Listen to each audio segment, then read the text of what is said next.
Thank you. Thank you so much for this kind invitation. It's really a pleasure to be here. It's great to see so many people at the school. I hope you can all hear me well. If you don't understand anything, let me know. Also, if you hear it, but you still don't understand it, also let me know. So feel free to ask questions whenever you have them. So this course I'm going to give today is going to be a bit on the practical side, or at least I'm going to start like this. And also, if you look at the challenge, the exercise sheets that we distributed, this will also be slightly tailored towards practical applications. But there will be no shortage of theoretical topics if you're more inclined to do research in this direction.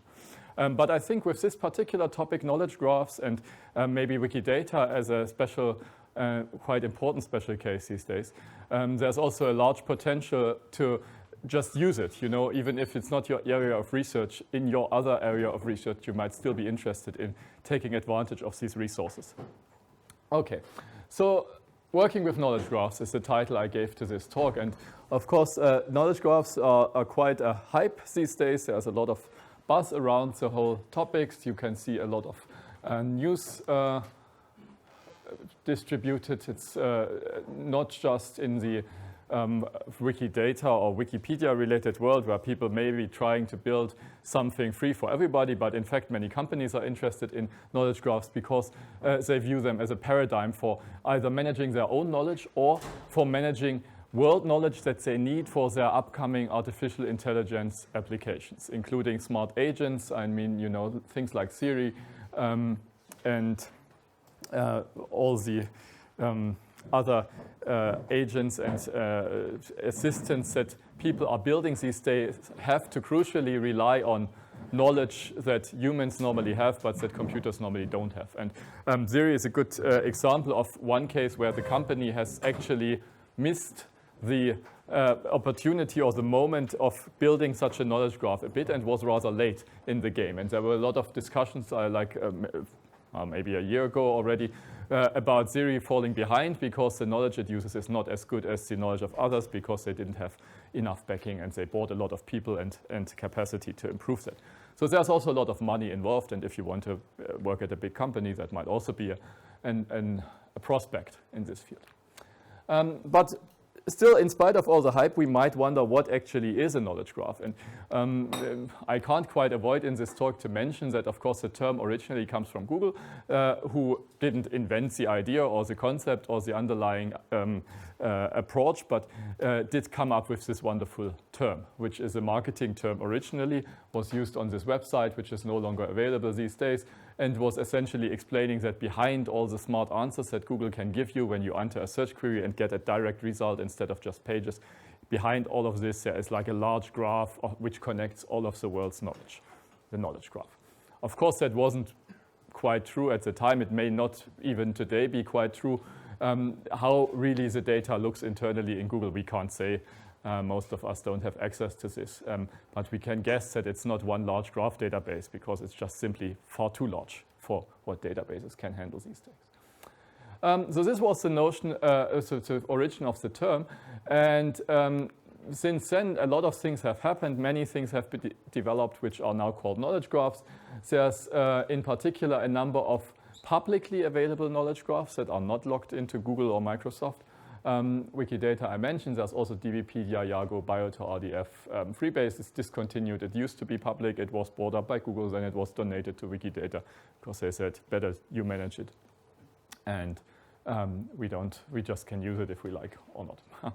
And of course, there's also a variety of technologies related to this. So may I do a quick ask to the audience what you are familiar with? So who here knows Rdf?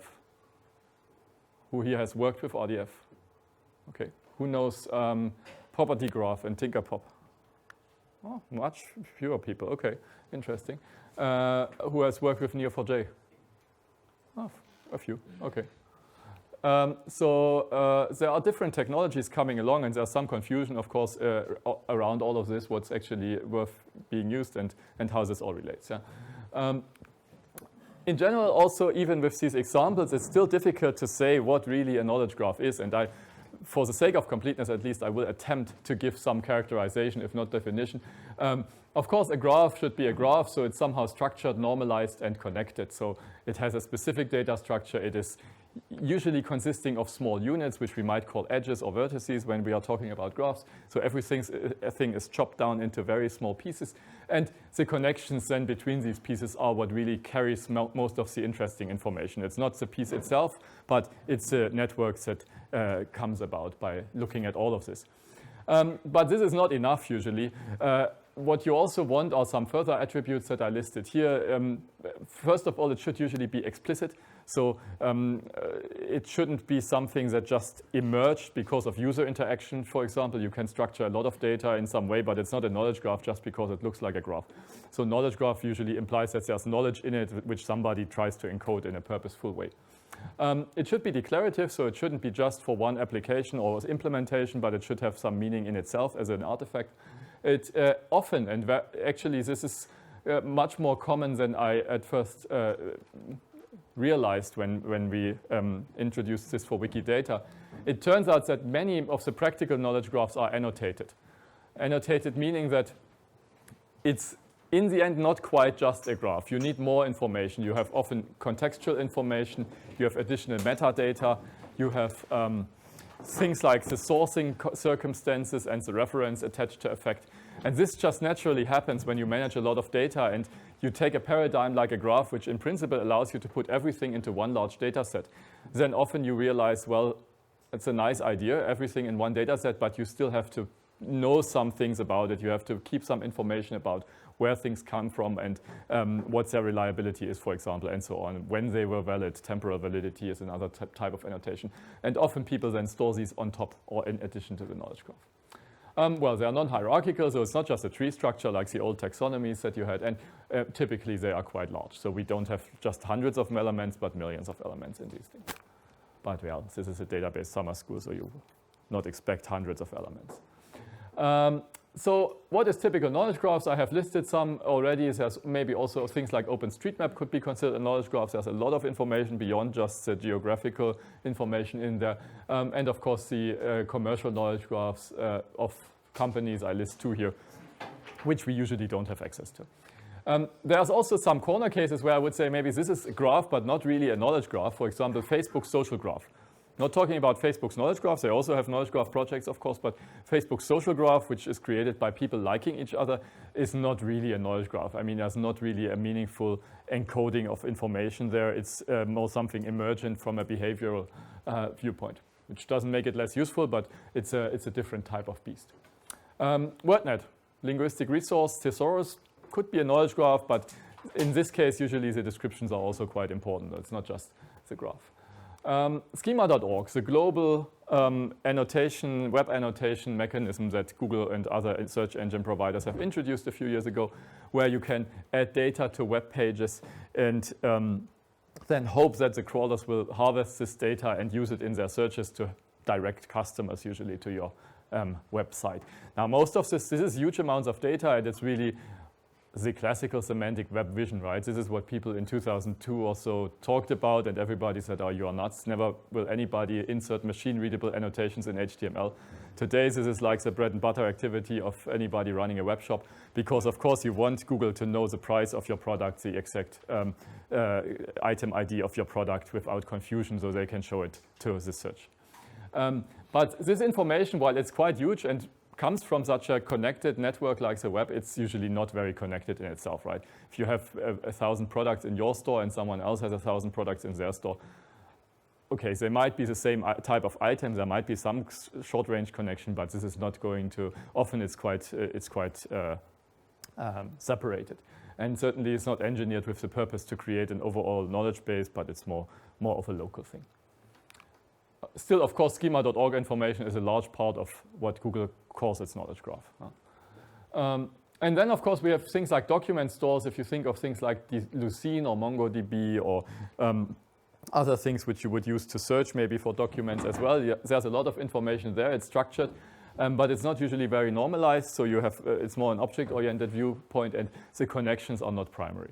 And so it's not really a graph. Okay, and then there's, of course, things which are not knowledge graphs and still interesting knowledge bases like Wikipedia or the web, right? These are kind of networked text collections, but not so explicit. And usually also the relational database of your company XYZ would not be a knowledge graph because the connections are just not the main focus if you run a relational database, because relational database management systems are not particularly good at doing connectivity queries. And the way in which you store this information is usually quite different. Okay, right. So this is just by means of introduction. So knowledge graphs everywhere, and it's a bit of a fuzzy concept, but I think given the amount of relevant artifacts out there, we can usually say with some certainty, is this still a knowledge graph or is it something else? And that's good enough for my purposes here. So what I would like to talk about in the first part of this first lecture today is one knowledge graph that's particularly close to my heart, which is Wiki Data. You can see the sticker on the back of my laptop. And that's not so surprising. I have been with this project since the very start, or before the very start actually, when it was still about convincing people that something like this could be useful to some purpose. Now, thankfully, today this is fairly standard and accepted, and we don't have to go around anymore giving talks about how machine-readable data could actually benefit somebody as opposed to just having everything in text. But there's still a lot of challenges in this project. So Wiki Data, again, quick poll, who has heard before I started my talk today about Wiki Data? Okay, so who has not heard about Wiki Data?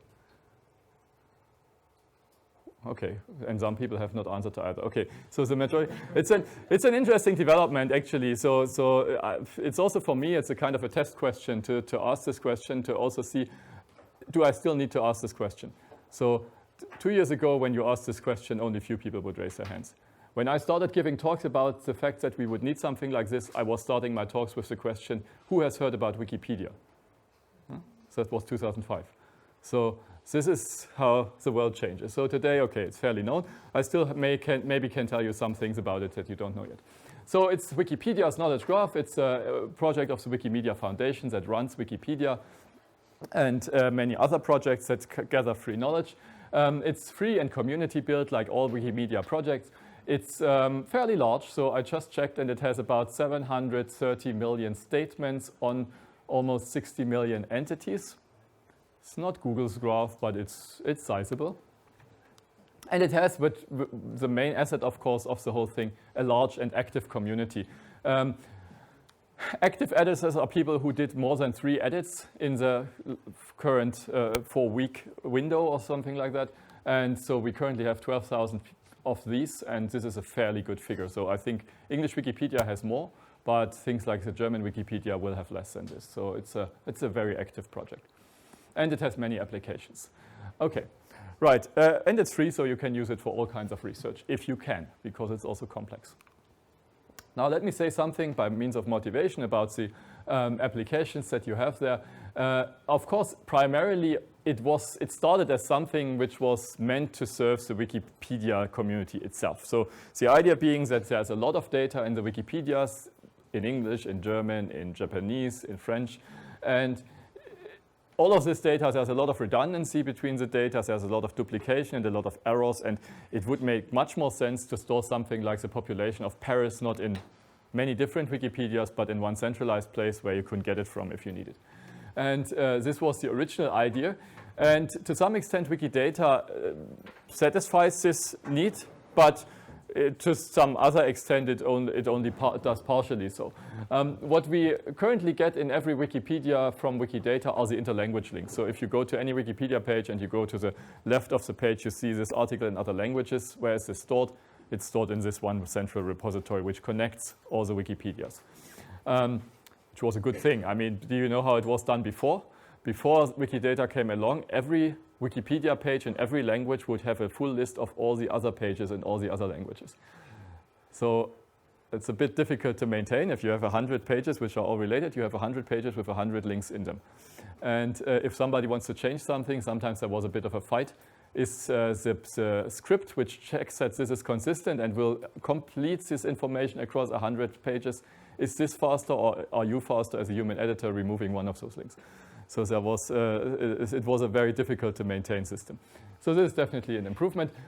We also see data being pulled from Wikidata into pages. This happens especially in smaller Wikipedias, which don't have the editor power to do all of this manually and which benefit a lot from having a central repository with information that they wouldn't have been able to gather themselves and which they can show to their users in their own language.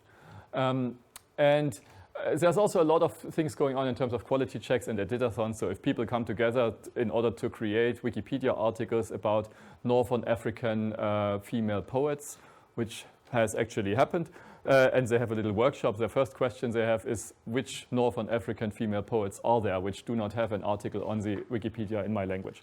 And then you can go to Wiki Data and find out. So that also is helpful.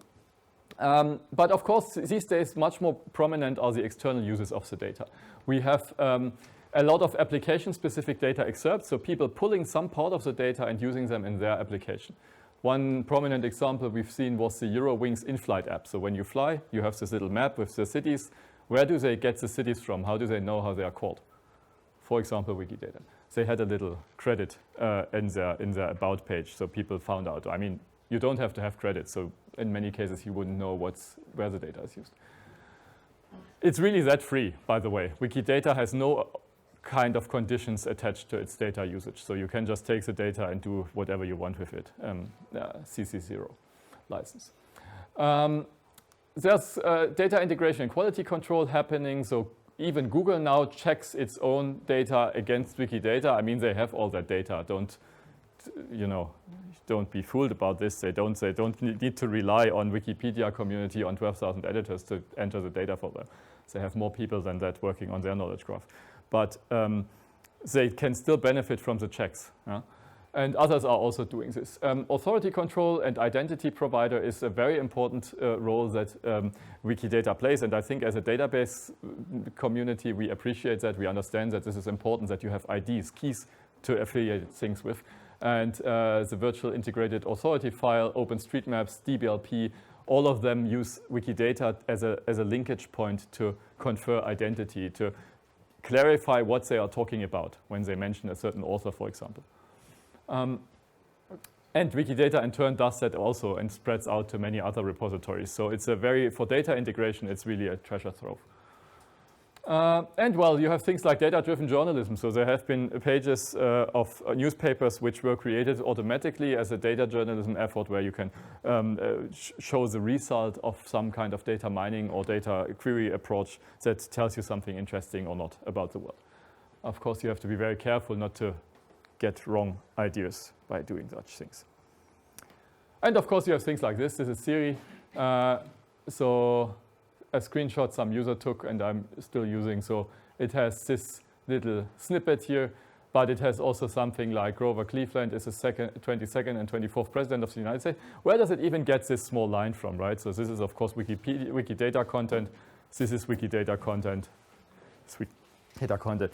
I think Apple by now is trying to separate itself a bit. I mean, they started with a lot of Wikidata and they suffered from some of the things that you suffer from if you just take data from a publicly curated website at a random time point and expect it's clean and good and error-free.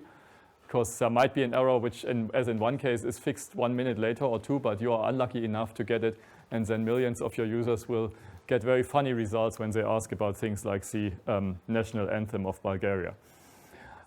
So there were some mess-ups, but I think they are now doing the synchronization a bit more carefully and trying to develop it into an own project. But it's very much based on Wikidata still. Same with other intelligent agents, as I said. So Alexa is the other one which heavily uses Wikidata content for doing some answers. Okay. There's more applications. Of course, researchers are using the data for all kinds of things. Training data for machine learning approaches is something, or to study Wikidata itself. I mean, often we just don't understand how the whole thing works, so you can actually write papers about Wikidata. And then there are also many community internal uses in order to use the data to improve the data.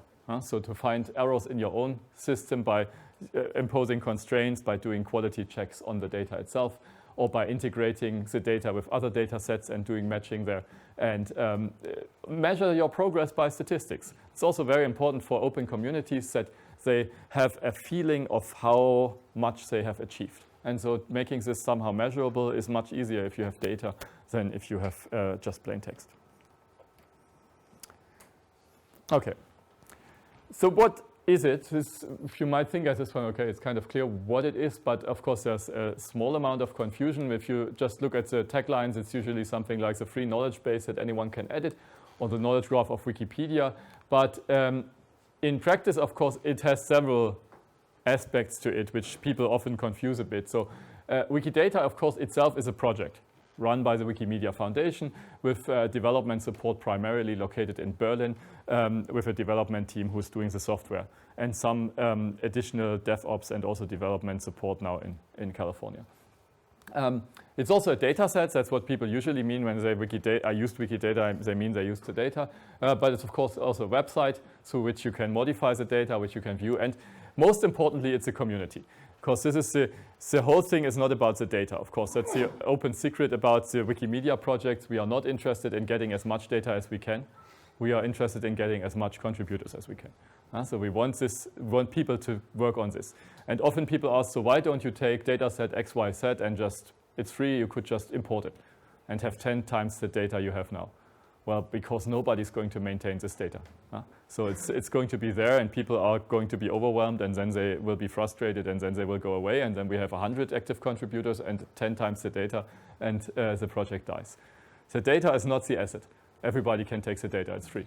So the asset is the people. But yeah, to quote Terry Pratchett here, and like all users of the word community, you were never quite sure what or who it was. That's the downside of this. You can, if you want to talk to the community, it's difficult. Who is the community? Where do you reach it? There's web mailing lists, but it's only part of them. But they're very reasonable and very nice to work with in general. So if you have any kind of projects that you want to start with this, it's definitely encouraged to get in touch with people. Right, so let me show you a bit about the actual content. Many of you might have seen some of this as well if you know Wikidata before, but maybe not all of it indeed. So if you go to a Wikidata page like the one of Tim Berners-Lee, the World Wide Web inventor, then you have such a header at the top which shows you a label and a description. This is the thing you would see in Siri, and it's used for disambiguation purposes mostly. So if there's many people called the same or many things called the same, you want to have a small description that helps you to select the right one. It's not supposed to be a comprehensive description of the thing. And there are some aliases. Again, these are mostly used for search if somebody enters a different term and still wants to find Tim. What you can also see here is this little identifier, Q80, which by complete coincidence is assigned to Tim Berners-Lee. In general, the identifiers on Wikidata have this form Q some number and are just numbered consecutively, right? And this is the primary identifier. The other things are just data items, are just labels that are associated with the data. Then if you look further, you will find statements on that page. And the statements are, for example, something like instance of human. So Tim Berners-Lee, instance of human. Many people here have heard about RDF before. So this is a very obvious statement to make a triple essentially, which gives you subject, predicate, object style, the information about Tim Berners-Lee. Okay, there's a reference here, but otherwise it looks fairly normal. But if you scroll further down, you will also find statements like this, which are a bit more complicated, which say Tim Berners-Lee's employer was CERN with a start time like that, and end time like that. By the way, is that visible in the back? Is it still readable in this? Yeah? Somebody in the 2/3 in the back is nodding, so people in the back are not nodding, but not shaking their heads either. So I hope I can read some of this. Okay, I think. So if it's already too small, I can also do this. But okay, so here you have start time, end time, and position held. I think this has changed by now, but you see somehow that this information is below the other statement. It's not about Tim Berners-Lee. You're not saying Tim Berners-Lee's start time was this year, but you mean the fact that the employment relation to CERN started at this time. Yeah? And so this is something that is found in many places and is quite an integral part of Wikidata's content model. And in some cases, you also see that one such property can have many values. So here you have a certain award set Tim Bill has one of the many. And in this case, he won it together with 4 other people. And so the together with property here has 4 values on this statement award received. And that's also possible. So if Tim hold multiple roles or positions, it would also be listing all of the positions? So yes, so the question was, what if there were several positions? And if there were several positions, it might, what you would normally have is you would have another statement, because often another position would have another start and another end time. So you would have 2 employments at CERN, but with different start and end times and positions. That's another important point I will make in one slide, that this is a multi-graph. And then you have all these links to other Wikipedia and Wikimedia projects, which are doing the information integration. So this is essentially the content that you find on these pages, and there's many more statements with many more properties. And so this is the biggest part. But in fact, in terms of data volume, the terms here in many languages are also a large part, because Wiki Data is an international project. It's not just English Wiki Data or German Wiki Data, it's just Wiki Data. And you have all labels in all languages stored there to the extent that people have bothered to enter them.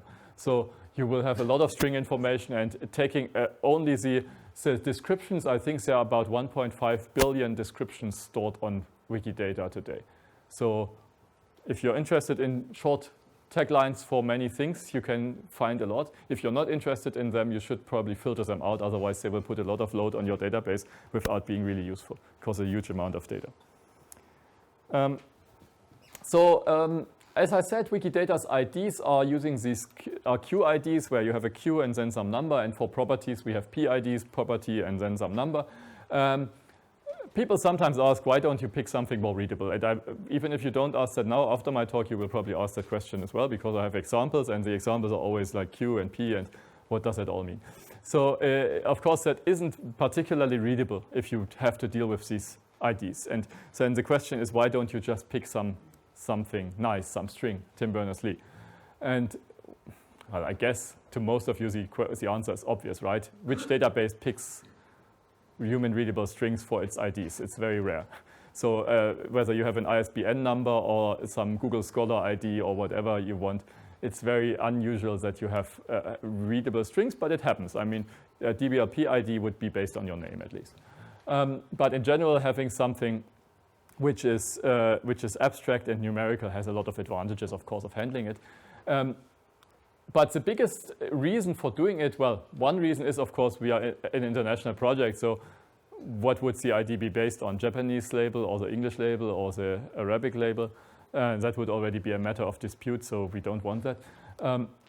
But also, these IDs are very stable. So you can easily change the ID. And if you have ever worked with DBpedia, you know that this can be a problem in other situations. So DBpedia is using the English Wikipedia article names as IDs. But what now happens all the time is that people rename articles. So the IDs you are using in your database are changing. And this may not affect you very much if you do the project for 2 months or 6 months. But after 2 years or so, you will have a lot of rotten connections which you have to somehow update because the IDs are moving. Yeah. Why not use DNS file resolution then, which you can update? Can Why you not use DNS file resolution then, which you can update, and if someone likes to use and it can be dynamic. You mean using an external service, a DNS-based service to do? It doesn't have to be DNS, but DNS style, so that you resolve the human readable name to actual QID. Well, I mean, this is actually happening. I mean, there's a lot of there are services. So if you have the current label and you want to find the ID, this is of course supported in many different ways. Yes. So, but it also changes over time because the community, people want to associate different labels with an ID over time because the world changes, something new comes along which uses a label that was used before by something else. So this is not a stable thing. But yeah, you're right. Of course, there are resolution mechanisms like this. Would it happen that you realize that 2, let's say, entities are indeed the same and you need to merge the yes, two ideas? good question, yes. And Cassius Clay, yeah. So yes. Later realize that they are the same Yes, person. merging entities is an important thing on Wikidata as well. It happens because people create duplicates for several reasons, and then they need to be merged. In this case, one of the IDs is going to survive. The other one is going to become a redirect. So there's usually, so first there were 2 QIDs, then there's only one, but the old QID, which no longer exists, is redirecting permanently to the new one. And importantly, none of these IDs is ever going to be used again for anything else. So even if sometimes it can also happen that an ID is deleted. Something is just removed from the graph. Then it's gone. It's no longer resolvable, but at least it will not be reused by something else in the future, which again is not the case on English Wikipedia. If you delete an article that had a certain name, you can easily create another article of the same name later on and have a completely different content there. So it's just more stable, and I think this is why people use it for identity resolution of things, why you can use in OpenStreetMap Wikidata identifiers to talk about things and so on. Okay, so here's the yellow box, might be more important for you in a practical setting. How do you then find the ID if it's such an obscure thing? 2 main methods. The one thing is go to wikidata.org. There's a search bar there which has auto-completion. Type what you search for and find it. And the other more indirect, but maybe easier method even, is find the Wikipedia page on the thing you're interested in. And on the Wikipedia page, you have a link Wikidata item on the left. And clicking on this will get you to the right ID. But of course, be aware that Wikipedia is much smaller than Wikidata. So even English Wikipedia has only a fraction of the content that Wikidata has. So many things just don't have articles in Wikipedia. But for the big things, you can find it. Okay. I already described the statement, so I'm not going to spend much more time on this. Importantly, essentially, the statements are based on directed edges, basically like RDF, but annotated with property value pairs, like end time 1994 would be a property value pair. You can have several values for the same property, and also importantly, the properties which are used here, like together with or start time and end time, are the exact same properties that people also use on the entities themselves. So the property employer and the property end time are not substantially different types of things. They are both properties of Wikidata, and you could use employer to annotate a statement, and you can use start time as on the outer level. Okay, and there are only these 2 levels. There's not annotations of annotations of annotations. No, we thought we stopped there. Which is not always quite enough, but for simplicity, it's already complicated enough to work with. So it's probably a good trade-off between what you need and what you can still handle. Properties in general on Wikidata are defined by the community, so we didn't create any properties, even start time, end time, instance of, which you could maybe assume are important properties. We did never create. It was a very exciting thing, actually. When Wikidata was launched, it was empty. So we just had an interface, and you could enter data there. And then we waited what would happen. Who would come, who would put something in, what would be put in, how would they structure their knowledge, what schema would emerge. And thankfully, it kind of worked out. So it's at the beginning, I mean, it could have been much worse. What we got. But no, it's pretty reasonable what people came up with, but it's all made by the people. Properties of data types, of course, you need different ways of handling dates than you want to handle links to other pages, that's clear. And these data types cannot change, so you cannot, once you have created a property start time which has a date, you cannot go and change the type to something else because this would mess up all the data. You can't do that. But you can always create another property called start time as well, and called start time, change the label of the other thing. Labels of properties should be unique. But in this way, you can also change the data type of something by recreation, but not directly in this way. And of course, it's a multigraph, and here is the example I often use to illustrate that. So Liz Taylor famously was standing in many relationships to other entities, and one of these entities is Richard Burton, whom she actually has married twice at different time points. So what you can see here is that the spouse statement has 2 times the same value, but with different annotations on this, on the 2 values. And this shows you that these annotations are not just comments to an Rdf graph, for example. I mean, there is ways of having an Rdf graph and adding some information on the triples, but the expectation usually still is that the triples are unique. You can only, every triple can exist only once. But here you have the same triple twice, and these have different identities, so to speak. And the difference is in the fact that they have different annotations. Yes? So is it, so the underlying data structure is RDF, right? But is it like compliant with the RDF recommendation?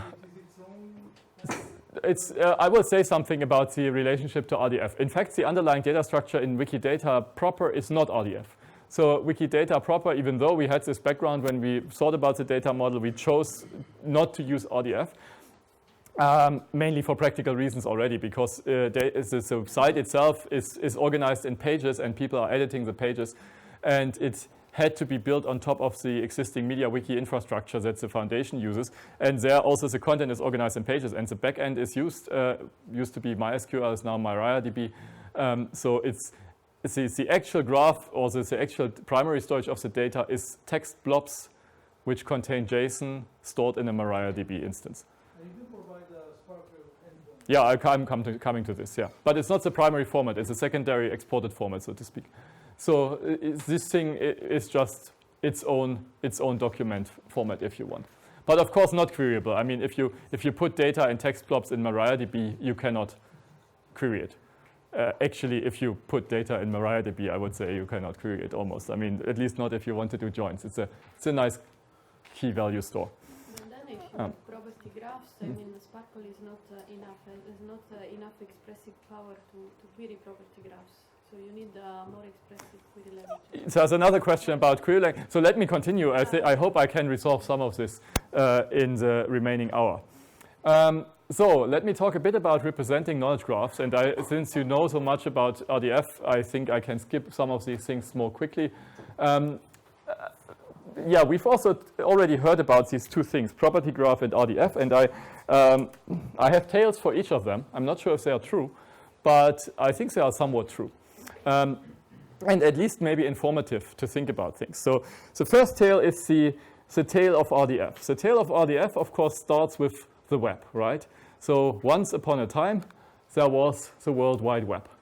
A huge network of many connections, but lacking meaning, lacking data. Yeah? You have the network, but you don't have the data. There's nothing machine readable in it. People just create their own HTML pages with text editors at home, you know, back in the 90s how things were.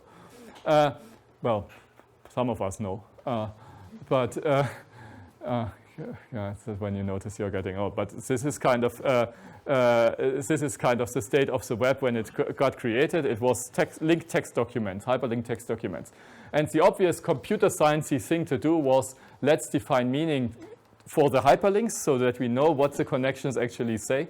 And let's add data values so we can also store information about the facts there.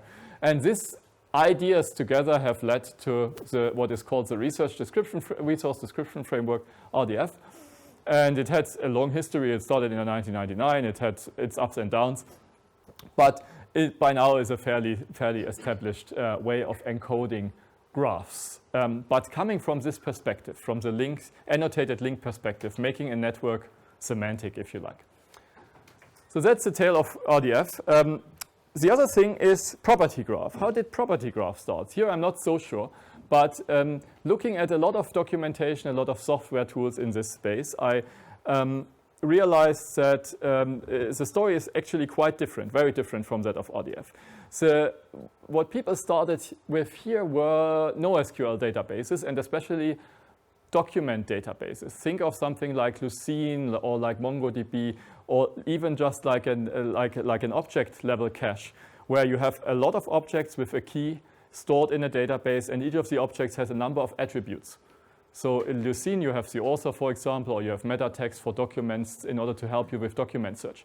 And at some point, you realize it's not enough just to have standalone objects with text and with a lot of data. You want to have connections between them. So why not add another type of object that represents a connection between two objects?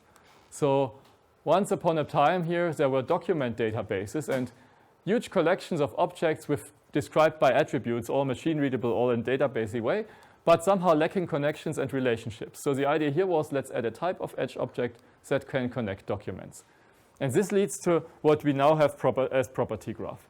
And yeah, I mean, depending on where you look on the web, sometimes these things are compared or not compared, or at least viewed in the same context. But if you look at where they come from and what they want to achieve, you realize that they really are fundamentally different. And you can still feel that in many, many places when you work with these approaches. And each of them, of course, is serving very well their own particular application, target application, but is sometimes struggling quite a bit when going into the field of the other. Okay, so how is RDF looking? I think most of you know that. So it's a W3C standard that you can just look up on the web. It's free, freely accessible, no patents. You can just use it. Its last revision was in 2014 to what is called RDF 1.1. And roughly, these are directed edge-labeled graphs. So for example, here, this could be such a graph. A person named Melita Benz is born in Dresden, has invented the coffee filter, which is a very important invention for us in Dresden and many other computer scientists around the world. And was born on a certain day, and Dresden has a population. So this kind of is a kind of readable graph. Now, of course, as you know, RDF, some of the main things that drives people off RDF when they first see it, but also some of this, I would say the biggest strength maybe of RDF is that it's actually not looking like this. In reality, it's looking more like this. So you have, can you see the change here? So this thing does not really use strings for everything, and this is it, but rather it uses longer strings for everything, and this is it. So the longer strings here are URLs, IRIs, however you want to call them now, essentially things that look like web addresses, but which are longer identifiers and are conceptually much closer related to your package names in Java. Yeah? So the way in which you would identify something in a hierarchical DNS-inspired way. And this is a very strong point of RDF because it gives you a capability of data integrations that you don't have if you would just use strings, because you would always have the same strings in different databases with different meanings, whereas it's quite unlikely that you get the same IRI with different meanings. You might get different IRIs with the same meaning, but that you can integrate, but the other direction is a problem. So IRIs are used, and not only this, we also have things which I draw here in boxes. So and this is, again, an abbreviation here of an IRI, of course, the long thing. So you have here a number which is having a certain data type. So this is a value of a certain data type, a literal, as it's called in RDF. And this is not an IRI, of course. You don't want to have an IRI for this number. But you want to say this is a predefined type for integers. Same here with date. And in fact, I have here a label with a language tag that I added because now this thing is no longer really human readable, so it's actually useful to have a label. So that's how things look, and the same is done with properties. And in fact, as you know, in RDF, the IRIs used for the properties can just as well be used as subjects or objects in a triple. So you can have arrows starting at properties, so to speak. That's a bit hard to draw, but in reality, of course, so for those who are a bit more foundationally inclined, of course, an RDF graph is not a directed graph with labels, but it's a ternary hypergraph where each triple is a hyperedge of 3 components, and they are really interchangeable. And in many query languages, you can see that this is really what you need. And it has been realized in the database world, of course, as well, that this is the case. Sorry? The population number is based on the birth year? The population keeps changing. Yes. Right. And the figure is related to the birth year, so the Dresden population? So the question was whether this population number is related to the birth year. No, this is just an example. So this is the current population. It's not the population at the time when Melita Benz was born. That is true. We would have to go back. Actually, in Wiki Data, you could find this data, but here for this graph, I just took the most recent official population, or actually is also not quite current. I think we are above 50 now. Data, so. It's time-depending data, yes, but it's not continuously changing because you only get new values by complicated measurements or estimations that people do every other year or so. So it's not. So you usually have different measurements of different reliability and estimations across history. It's even more complicated than just time-dependent. So shouldn't we have another label associated with it so that data is taken in which point of let me continue. I will show you how we encode the more rich information that you get when you have something like Wiki Data, where you have time and measurement method and so on associated with every information. So yeah, this is just a plain Rdf graph. Now, if you want to encode this Rdf graph, you can do it like this. You just write an adjacency list. Again, this is very small, but you don't have to read this in this case, because these are just, for every arrow in this graph, I just wrote the 3 things, subject, predicate, object in a row, and I put spaces in between and a dot afterwards, and that's essentially the n triples format. It's a very nice format. People like to use it. It's not readable, of course, very much. I mean, you don't want to look at this as a human, but it's very nice to process. It's like a CSV file, but without the commas and with a dot instead. So it's very easy to parse. You can use grep in order to do counting on it. People like it. You don't need to have a complicated parser. But there are nicer formats, and I also want to mention these because I need them for queries. So this is the Turtle syntax, and it's the same data now in Turtle.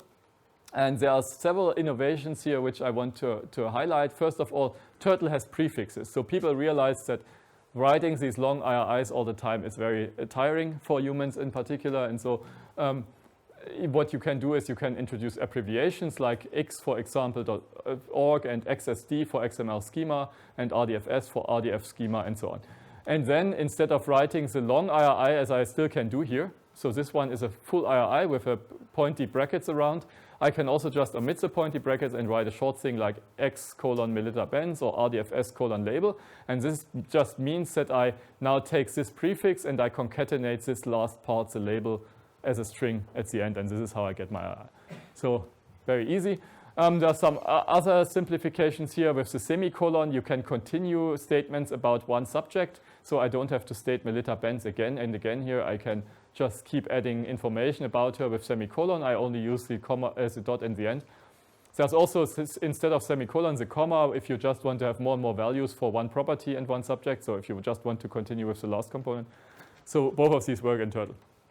And then you have some abbreviations for common data types. You don't have to write this number with the XML schema integer data type. You can just write it as a number, and it will implicitly mean that you meant integers here, because it's obvious from the number. Okay, so there are more abbreviation mechanisms, but these are the main ones you will see today in my lecture and also in the exercises if you care to make them, do them.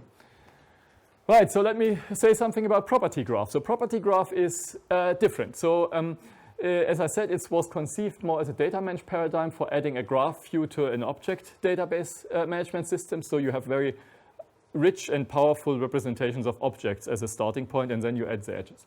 The data model is not really a standard, and that's one of the weaknesses the model has these days, and people know it and they are working on it. So maybe we will see a property graph standard in the near future. Well, as far as standards go, of course, it takes several years to make one. So near future might be 5 years or so, but there might be one coming along. Currently, the best bet you can have is looking at the Apache Tinkerpop Java library. It's kind of the okay, if you're in C++, it's maybe not helping you very much, but at least on the Java level, it kind of defines what structures there should be. There's also the Open Cipher specification, which specifies some of this to some extent. But I think if you would give 10 people the task to implement it from the specification, you would get 10 different things. So it's not at the level of a detail that you need for a standard yet. There are also, of this general data model, there are various interpretations, I call that. So one is this interpretation as a Java API, which many Java-based tools just use, where essentially, if you read the O'Reilly book on graph databases, if you want to read this book, you will learn surprisingly little about what the data in a property graph actually is. So because if you have this Java API view, then objects often are equated with objects in the programming language. So what, for example, simple questions like which data types can I use are not discussed in this book because you know what kind of objects you can have in Java, you can put as objects in this graph. So as long as you are inside a Java program, that's fine. And this works. And so it makes total sense also, of course, if you are working in an object database and you're a developer and you want to, you have your object cache maybe, and you want to inspect the objects and want to add stuff to them and want to connect them, and all of this is done in Java, then it's perfectly reasonable to work like this. But of course, if you want to serialize something into a file and exchange it with some completely different database implementation in another language, then you need to be a bit more specific. So this is one interpretation. There's also the interpretation as relational database extension. If you look at things like SAP HANA Graph Database, they also have documentation. But you will read things which are maybe totally surprising to you if you know Neo4j. They also have property graph as a model. They also have similar approaches, but the data types it's a relational database extension. So everything in the back is SQL, and the data types come from SQL, and you will have limitations related to the SQL layer and so on. There's also the interpretation as RDF extension. If you look at the Blaze Graph database, for example, or the Amazon Web Service Neptune database, they are essentially RDF databases which have a property graph layer on top that you can use if you just want to see property graph, but in the back it will be stored as RDF and queried as RDF. So also this is possible, but it also leads to slightly different design choices. So all of these are kind of property graphs, but they are not going to be interoperable in any deep way. It's a paradigm, but it's not quite an exact technology. But the paradigm is still, on this level, easy to describe. So it's essentially a directed labeled multigraph with attribute value maps for nodes and edges. So the attribute value maps are the little yellow boxes I have drawn here. So essentially, the graph is a graph of abstract things. I write here ID1, ID2, ID3. Like an object in Java. It has an identity, a pointer that tells you what it is. You can have 3 times the same object with exactly the same content. Just in the same way, a property graph can have exactly the same edge between exactly the same entities 3 times, which you wouldn't have. You cannot do that in RDF. But so this the identity is associated with this integer ID or whatever it is internally that you normally don't see.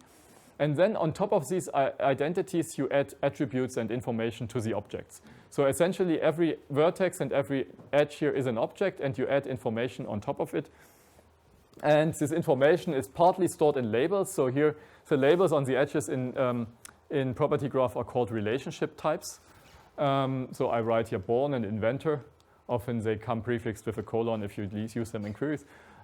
They are somewhat important. You can also have labels on vertices, but they behave slightly differently. And then the properties, as they are called, are these key value pairs.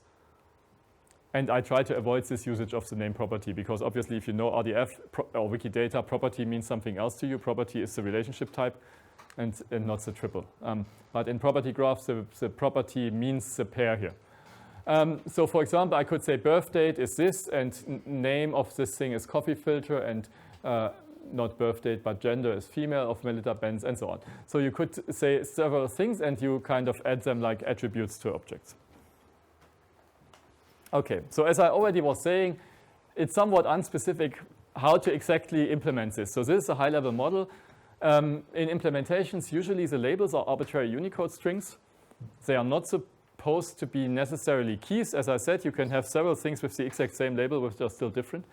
The key is used in the key value maps, called property keys in this data model. They are also arbitrary strings. They are on a secondary level. They are not related to anything you do on the graph level. So you have the key value pairs inside and the graph level outside, and these are 2 different things. The values you can use for the key value maps depend on your implementation. OpenCipher just has 4 data types. Neo4j has additional data types on top of this. SAP HANA, Amazon Neptune, they all have different data types. No relation to graph. Okay, and so what you can see is there are some things that really hurt us a bit when we want to represent knowledge graphs here. And one of the biggest issues for us would be that the inner key value maps cannot refer to vertices on the outer graph. It's even it's not even possible in many databases, in property graph databases, to do efficient joins over these. And you have seen that this happens a lot in Wiki Data. You have Tim Berners-Lee won a prize together with Windsurf. Now, Windsurf is again an entity, and you can join it with the birthplace of Windsurf or with other awards. So in Wiki Data querying, it's quite common that you join through the values that are in the annotations. But in property graphs, the values in the annotations are a lower level. They are secondary levels that is not related to what is in the graph. And it's very difficult to join that. You could do string comparisons or some hack like this, but it's not nice. Can we search on the basis of these key value pairs? You can search, yes. You can use the key value pairs in queries, and you can use the relationships in the graph level in queries. What you can just not do is you cannot do a join that says, I want to have, this thing has a key with value x, and value x is then an edge in the graph, or is a vertex in the graph which has an edge going to value y. And so somehow the things used in the values are a different kind of objects than the things used in the graph as vertices. So you can get the value and then look for a node and go a long way. You could get the value and look for a node that has a label which corresponds to this by doing the match on the string. But of course, the string is not a key, so it's not unique. I mean, you can do that. But it's in the end, if you're in Java, you can do anything. But it's not by design that you do it like this. And I hope this will change. I hope they will have a proper a value type at some point, which is just vertex or object or something, and you can directly link back to things on this level. But I haven't seen that yet in the current implementations. Same things with relationship types. So the labels at the edges and the keys, they are just strings. They don't have identity in the knowledge graph. If you have something like Wikidata, you want to have a label for P26. P26 means spouse. You don't want to have P26 everywhere and show only this to user. You want to say, this is in English, this is spouse. In German, it's Ehepartner or whatever. So you want to have a data type and all kinds of other things related to a relationship type. But relationships types, again, they don't exist. They are not objects of their own. And of course, it's a bit problematic that there is no standard, and in particular, no syntax yet. So there's no, if you want to give your knowledge graph to someone else, you have to write it down in some way. And with property graphs, there's currently no way to do that in an interoperable fashion. But again, I would hope that this is definitely going to be addressed when they go for more standards. Okay, but it still is a very useful thing to program against. So not to get me wrong, but if you want to exchange data with others, it has some issues still. Yeah. Yeah, I'm just wondering if there a case that it could only be solved using the property graph and cannot be represented as a normal graph. If there's that case that they have that new concept, or it's just options, or so it's technically easier, or. So the question is. I'm not quite sure what the question is. It's a question where if you have a case where you would need a property graph for some reason, you cannot do it in another. Yeah. There are no such cases.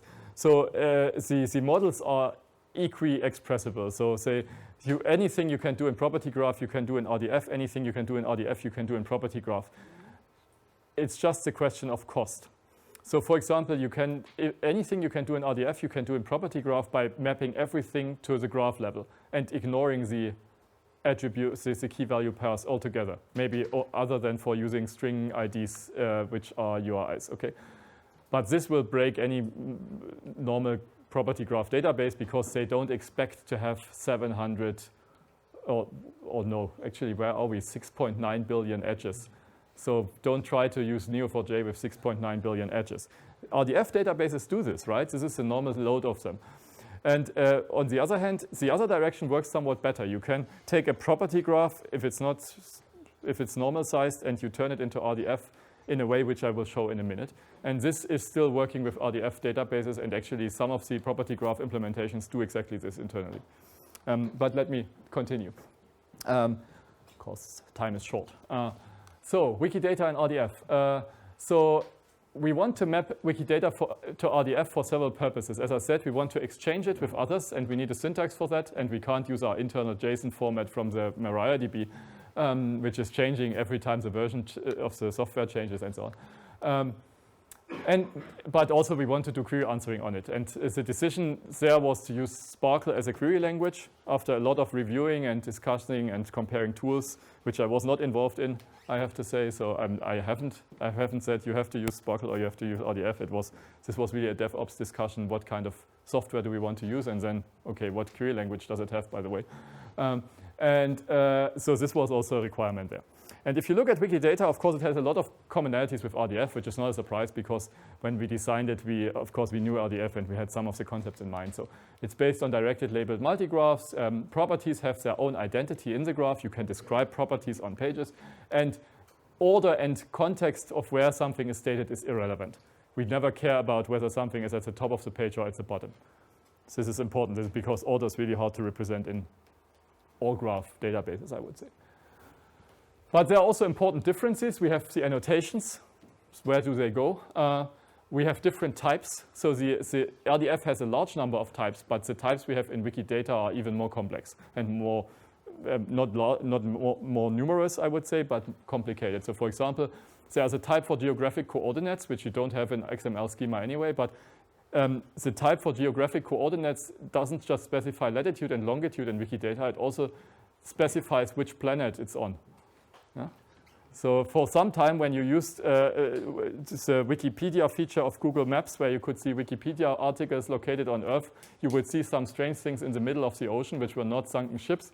And it turned out these were just coordinates on Mars which Google erroneously mapped to Earth because that's what they expected it to be. So, and many things are like this, right? You have real data is complex and you need special solutions. And okay, the IDs are not IRIs, but that's easy to map. Okay, let's look at this example again with the many people winning an award. Tim Berners-Lee received award Queen Elizabeth Prize for Engineering. This is a directed edge. Q80, P166, Q something. So that would be how RDF could do it. But then what do we do with this part here? Where should this go? And by the way, I use some abbreviations here. They are all documented online if you care. So what do we do with the annotations? And the solution is very simple. It's called reification. And reification had a bit of a bad name in RDF for a while, but it's actually a very useful concept. Reification means making a thing out of something. So reify, to thingify something, if you want. So what do we thingify? We thingify the statement node. It's a statement. So instead of just having an edge, we give the edge an identity by itself. So we say the statement here is represented by a vertex. And now the award received has an incoming and an outgoing edge to this statement. So it's both based on the same P166, but here the prefix is just P, and here it's PS. And these represent different IRIs if you expand them. So we have now two different RDF properties that describe one Wikidata property, and in the middle we have a new node which describes the statement itself. And now we have this new node. What we can do is we can say point in time, which is P585, is this year. And together with are those four people here. Together with is P1706. Huh? And then we can even add, if we want, some references, which is done by the provenance vocabulary of WSVC. And the reference itself is an auxiliary node that has more information on it. So you can attach as much information as you like to this middle node. And what we do is also we use different variants of the properties here. So this is not P585 with the same prefix as you would use here or here, but you use PQ as a prefix, which is because this is a qualifier. So you have a third RDF property associated with this Wikidata property. And in fact, we have like 10 or so RDF properties associated with each Wikidata property for different ways of using it inside the graph. You can also use it in references.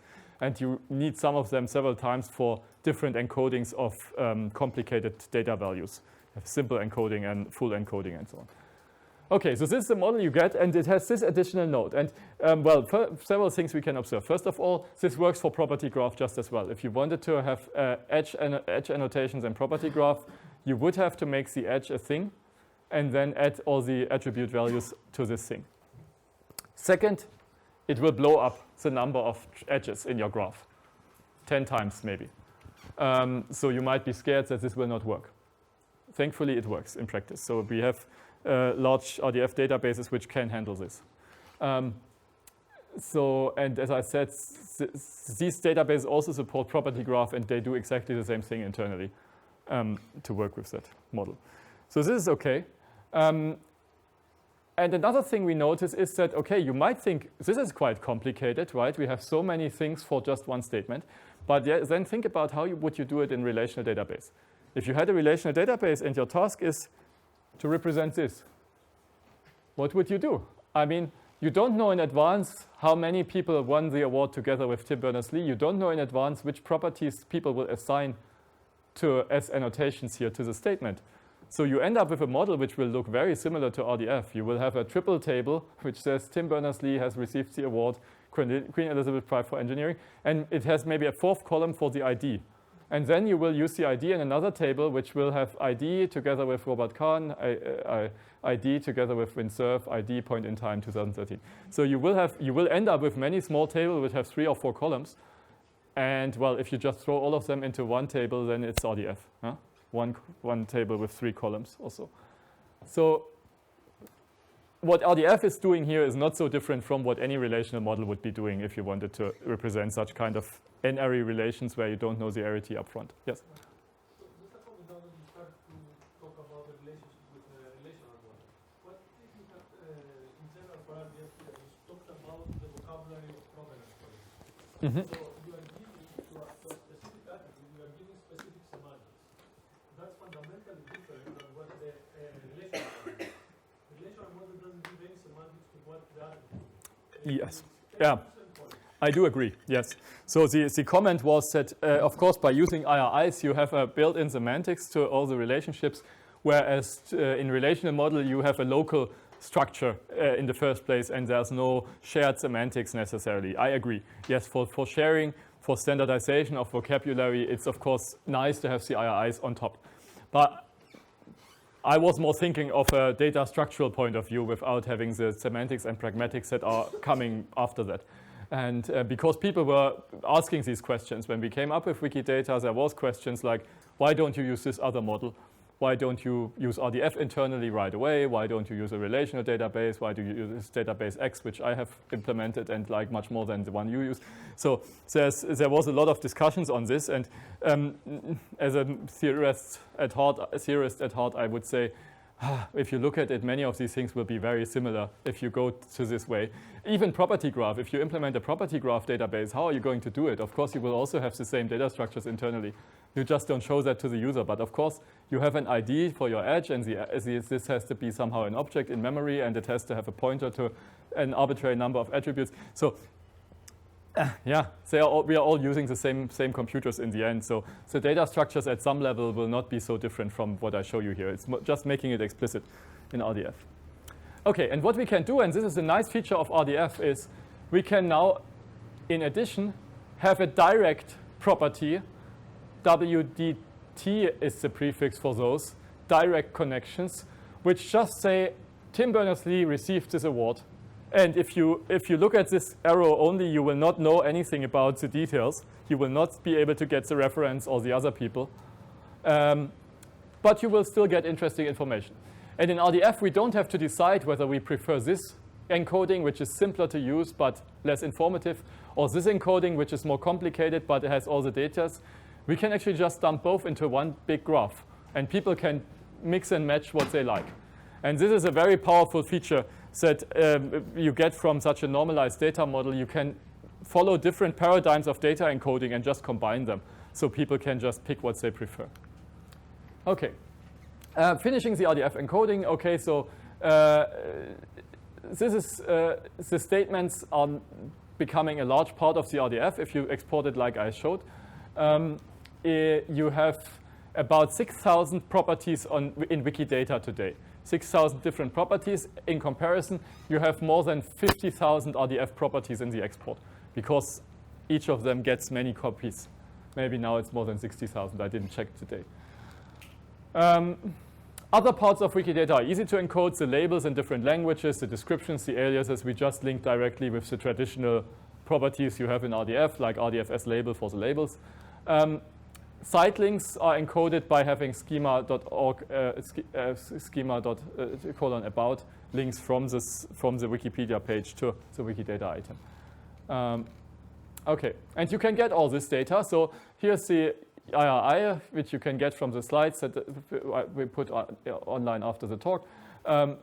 It's about 8 billion triples by now, so it's a big size. If you in total, it's 55 gigs compressed in gzip.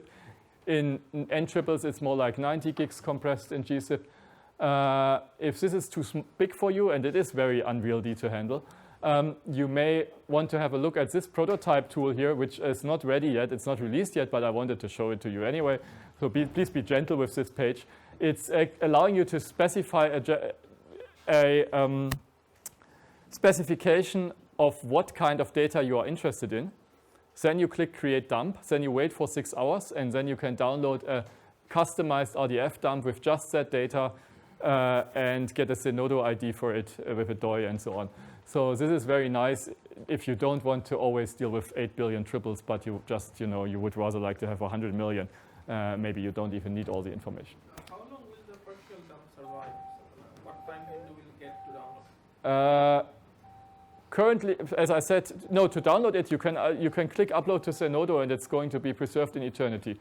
Well, for the existence of mankind, I think, which might be much shorter.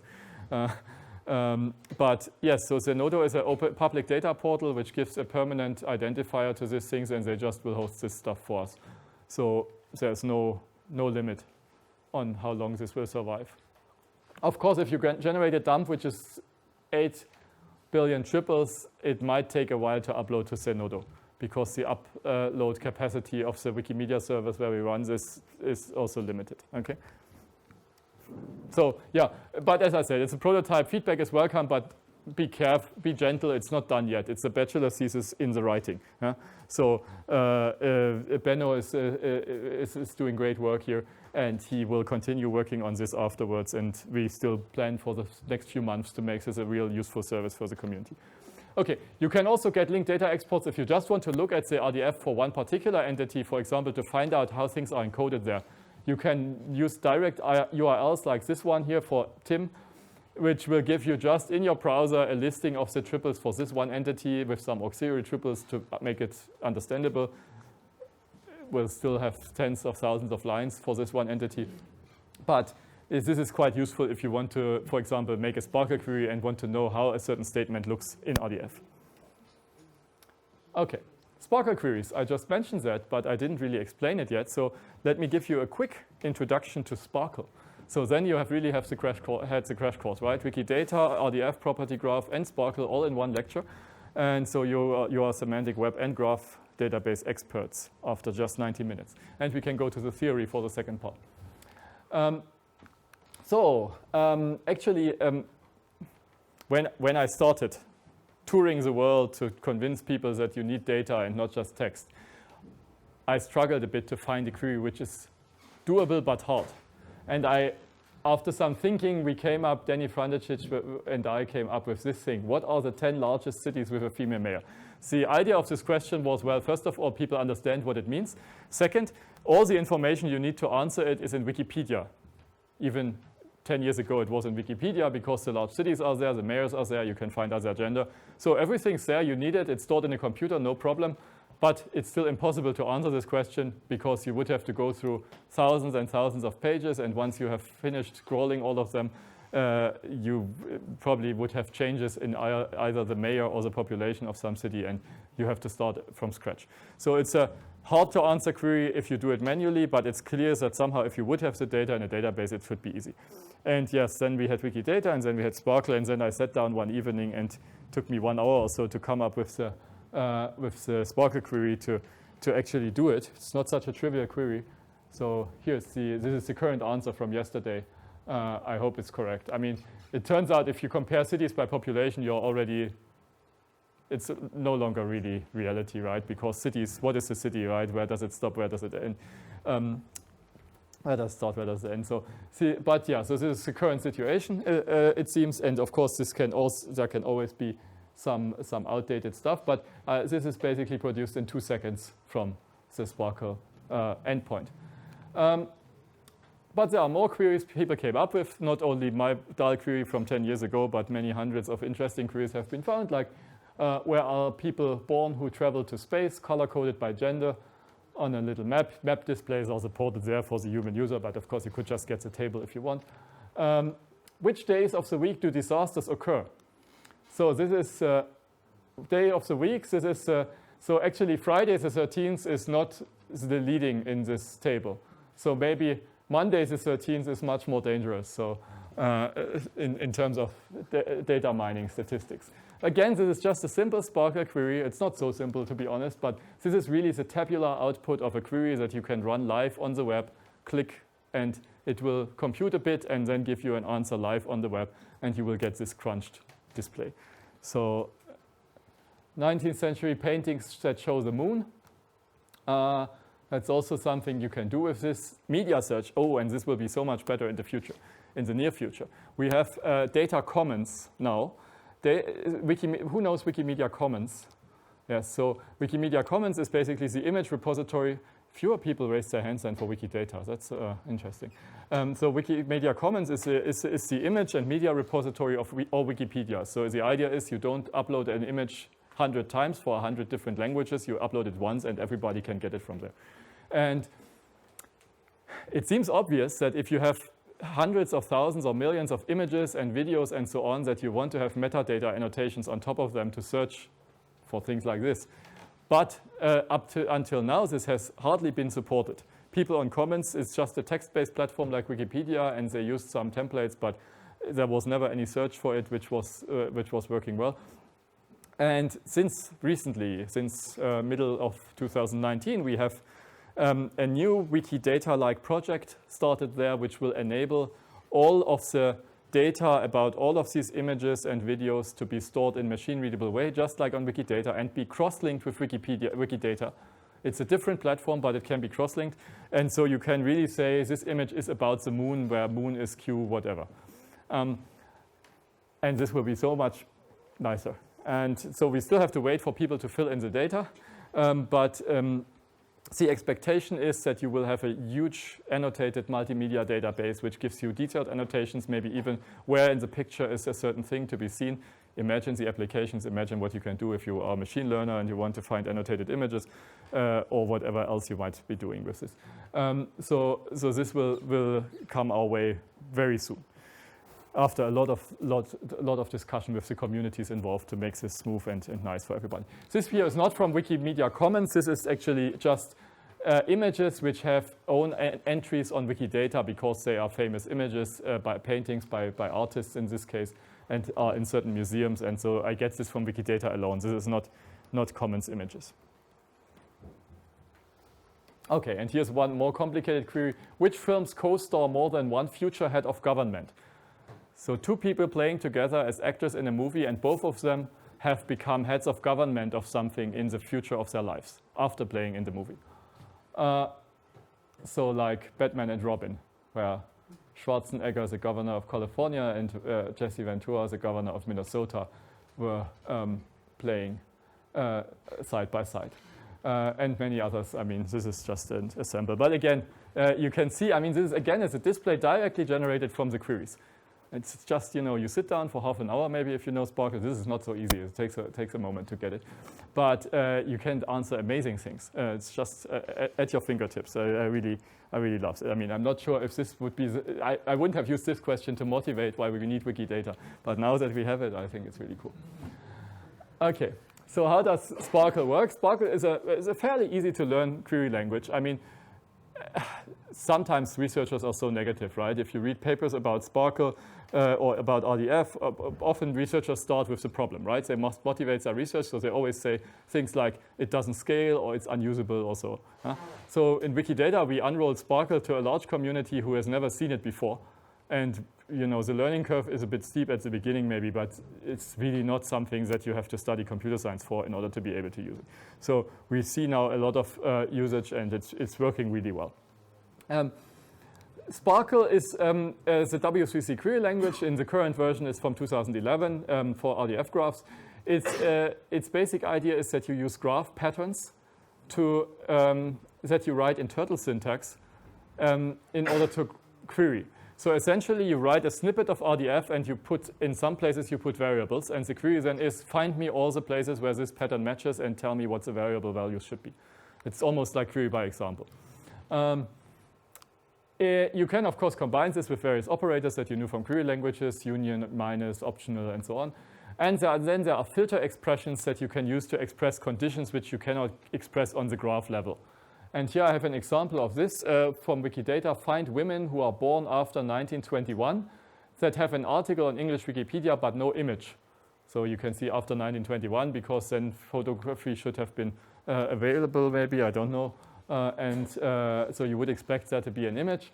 And then you do that from youngest to oldest. So even the more recent people should have even more images about them. So there should be an image somewhere. So this is done like this. You select two things, a person and a birth date, where, I mean, the keywords are from SQL, but the rest is really not, I think. So select this where, and then there's a pattern. And the pattern says the person should be, and now I use made-up IRIs, for example, instance of human. So person, instance of human is the triple you want. Person, gender, female is the triple you want. And person, birthday, born, and this is the variable again, is the triple you want. So this alone will just find you people who are female and have a birth date which is born.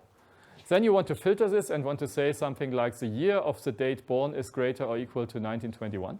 So this is a built-in function for handling dates in Sparkle. Very handy. And many other things you can imagine what all you can do in filters. It's endless. There's a lot of filters for every data type. Easy to Google, easy to look up when you need it. And then you want to have Wikipedia pages. So you have a wiki page which is about that person. And this page should be part of English Wikipedia. So it shouldn't be a German or a French or Wikipedia page or even a Wikimedia Commons entry. And you want then to take away from the results all the persons which have an image. So the matches for person with image should be removed. And then you limit this by 100 and you order in a descending way by the birth date. You can just order by dates and it will work. Okay, so this is how this query looks, and I think it's not super hard to understand if you, and also it's not hard to write after you've seen a few of those. So I will not make a big Sparkle tutorial here. I expect everyone can just look that up and do the exercises later on, and then you will know Sparkle. Of course, in reality, it will look like this because you need to use the numeric IDs, and you can see, okay, that's not so nice. Thankfully, Wiki Data has a Sparkle interface where you can put in the Sparkle query on the web, which will have auto-completion and will have tooltips. So if you hover over such a thing, it will tell you female and it'll give you the description. So it's not that difficult to find the right thing in the end. I can show that when I present the challenge this afternoon. Okay, so, I just want to highlight 2 or 3 more features that there are in Sparkle which are of particular interest. One are path expressions. So Sparkle can express reachability queries along paths that are described by regular expressions. In database theories, these are known as regular path queries, or then if you combine them with joins, you would have conjunctive regular path queries. And the regular path is described by just the normal operators. For example, if I want to find all kinds of rock music that have a French label, I can do this query. And I say I want the genre and the genre label, where the genre is. This is subclass of P279, and the plus says 1 or more. So it's a direct or indirect subclass of this thing, and this thing is rock music. So it's some kind of rock music, and it has a label, and I filter the label to be in French. Yeah. In many places, if you look at example queries for Wikidata, people don't use this way to get labels. They have a special built-in service call which creates the labels for you in a slightly magical way.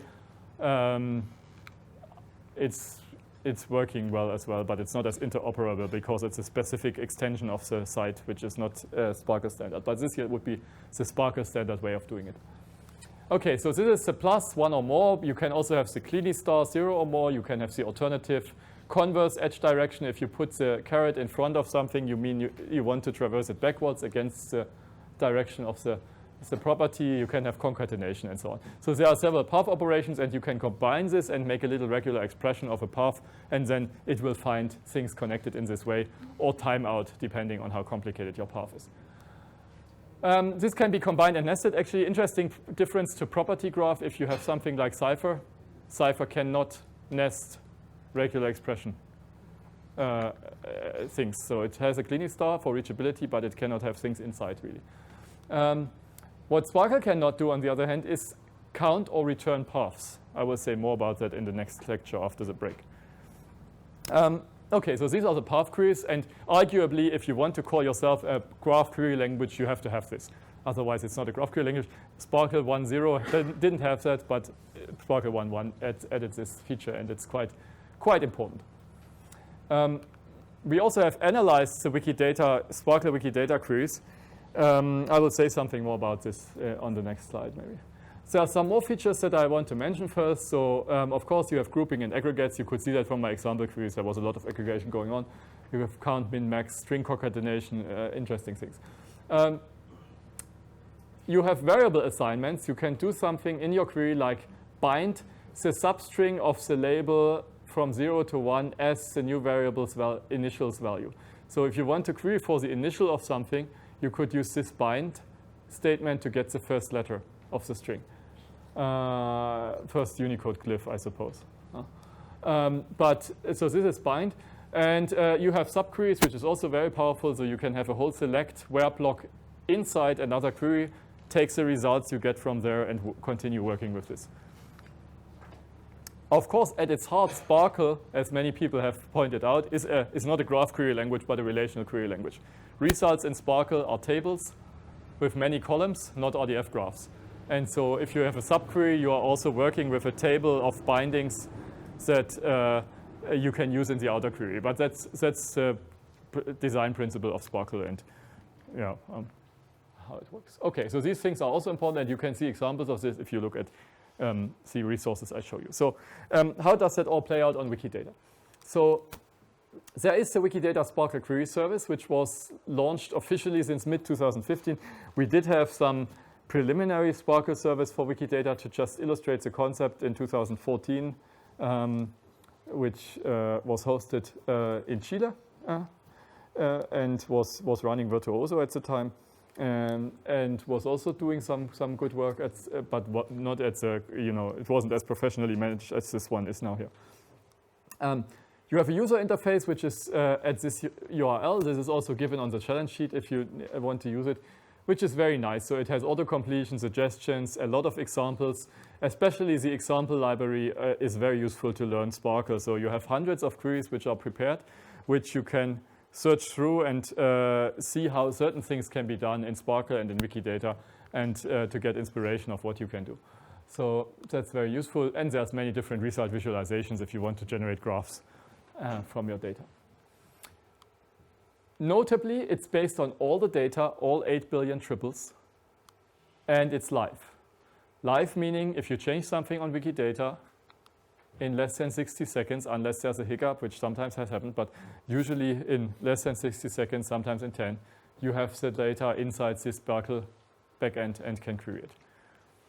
And now live Sparkle endpoints have been created before, but rarely with this scale.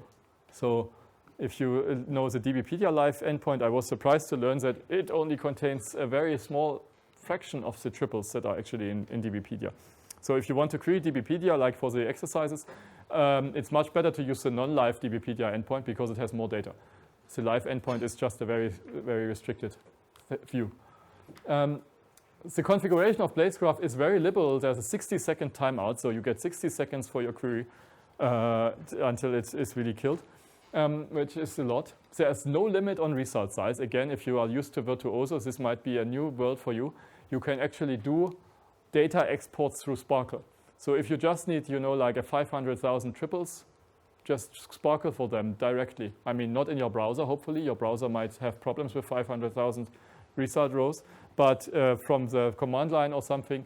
So downloading like below 1 million rows of data from the data set, as it currently is, from the live data, is easily doable via Sparkle.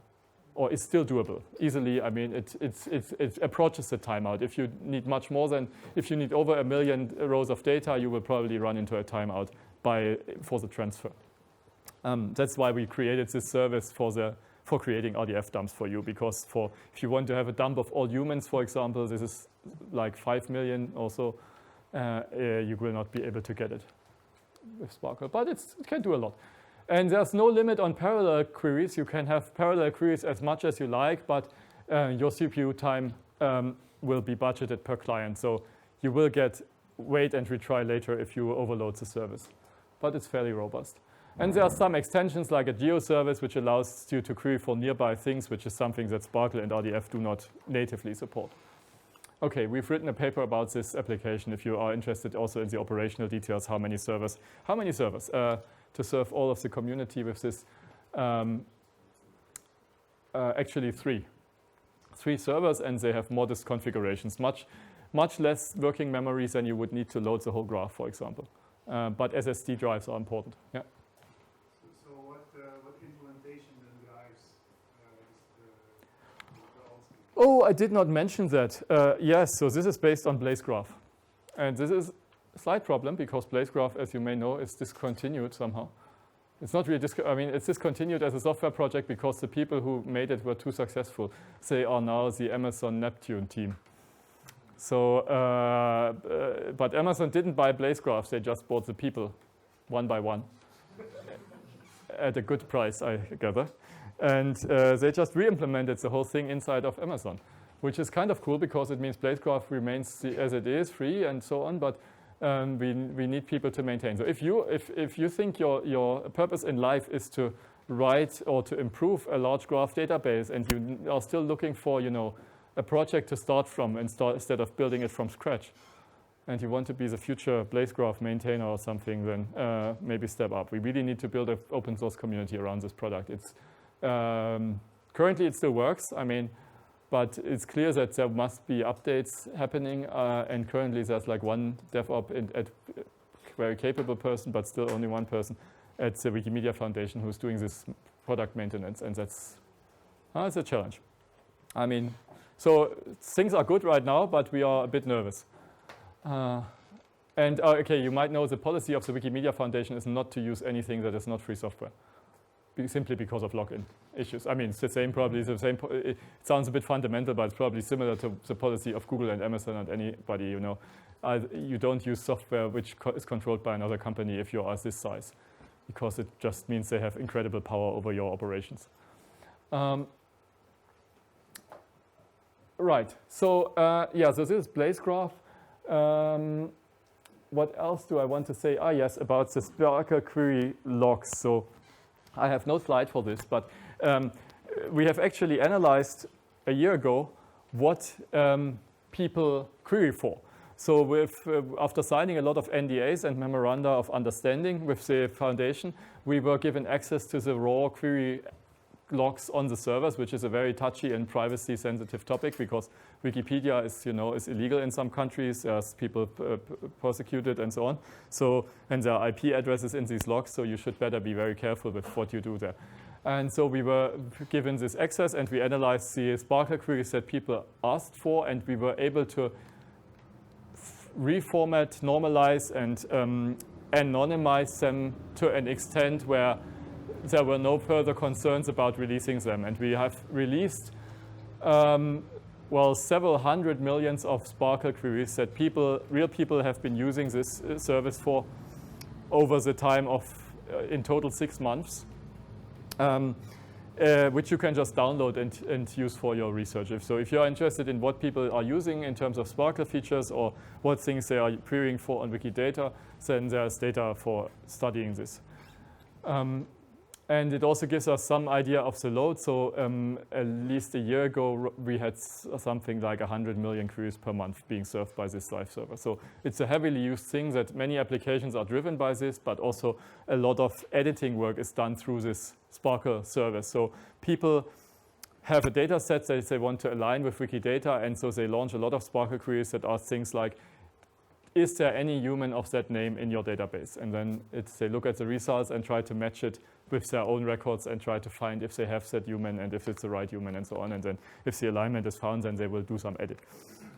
So Sparkle is used for all kinds of activities, not just for this fancy queries I showed you at the beginning. Many queries are quite small. Okay, Right. So this brings us to the end of the first lecture. So summary and conclusions. First of all, Wikidata is currently the largest and fastest growing free knowledge graph among the ones I showed you, certainly. There are two predominant ways of encoding knowledge graphs, Rdf and property graphs, each with their different backgrounds and strengths and weaknesses, I would say. Complex data, as in Wikidata, can be encoded in Rdf by simply reifying. And this is actually a feasible and practical thing. It's nothing to be afraid of. It's what we do. And Sparkle is a powerful query language that you can use and play with and hopefully enjoy when doing the exercises as well. So my main message for these first 90 minutes, if you do any research whatsoever which involves data, consider using Wikidata as one of your data sources to work with. It's definitely something which has a potential for high impact. Many people use it. Thank you very much. And after the break, we will have a bit more theoretical topics. Thanks.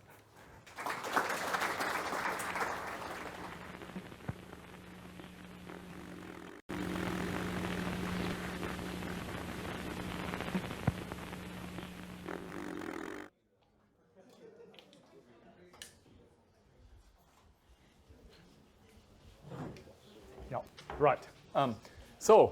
Welcome back to the second part of this course on working with knowledge graphs, where I will take you into some of the some further research that we have been doing in my lab in Dresden, and that is also relevant to the topic, but also connects to some deeper issues in database theory, but hopefully still remains applicable enough. At least there are exercises on this part as well. I just called this rules, and you can already guess where we are going. So let me first mention that Sparkle is not the last final word in everything. I mean, obviously, this is true for every technology, and you can never expect it to solve all your problems. We had a lot of interesting discussions in the break, what else you could be doing and what kind of processing this would need. Clearly, there's a lot of space here to do other things. And you're encouraged to do so if you have an interesting technology that you think is useful for Wikidata.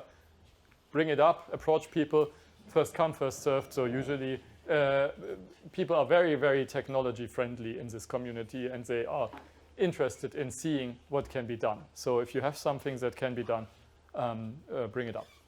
Now, Sparkle has some great skills. It's like a baseline to do a lot of relational query answering. It is an incredible enabler for many things that the community is doing and that others externally have been doing. But of course, it's also not intended to be everything. And there are some things that, some limits that Sparkle has due to simply its design, its structure. For example, in Sparkle, you cannot measure, count, or return paths. That's a basic design choice. It might be changed. There might be something more in some future version of Sparkle, but in the end, that wasn't something that happened by coincidence, that the working group said, oops, we forgot that, but it's simply something where they said, no, this is not yet what we can do at this level. So they decided not to include such a feature yet. This might be a bit sad for those, especially if you know Cypher-style query languages, which are all based on taking, tracking paths.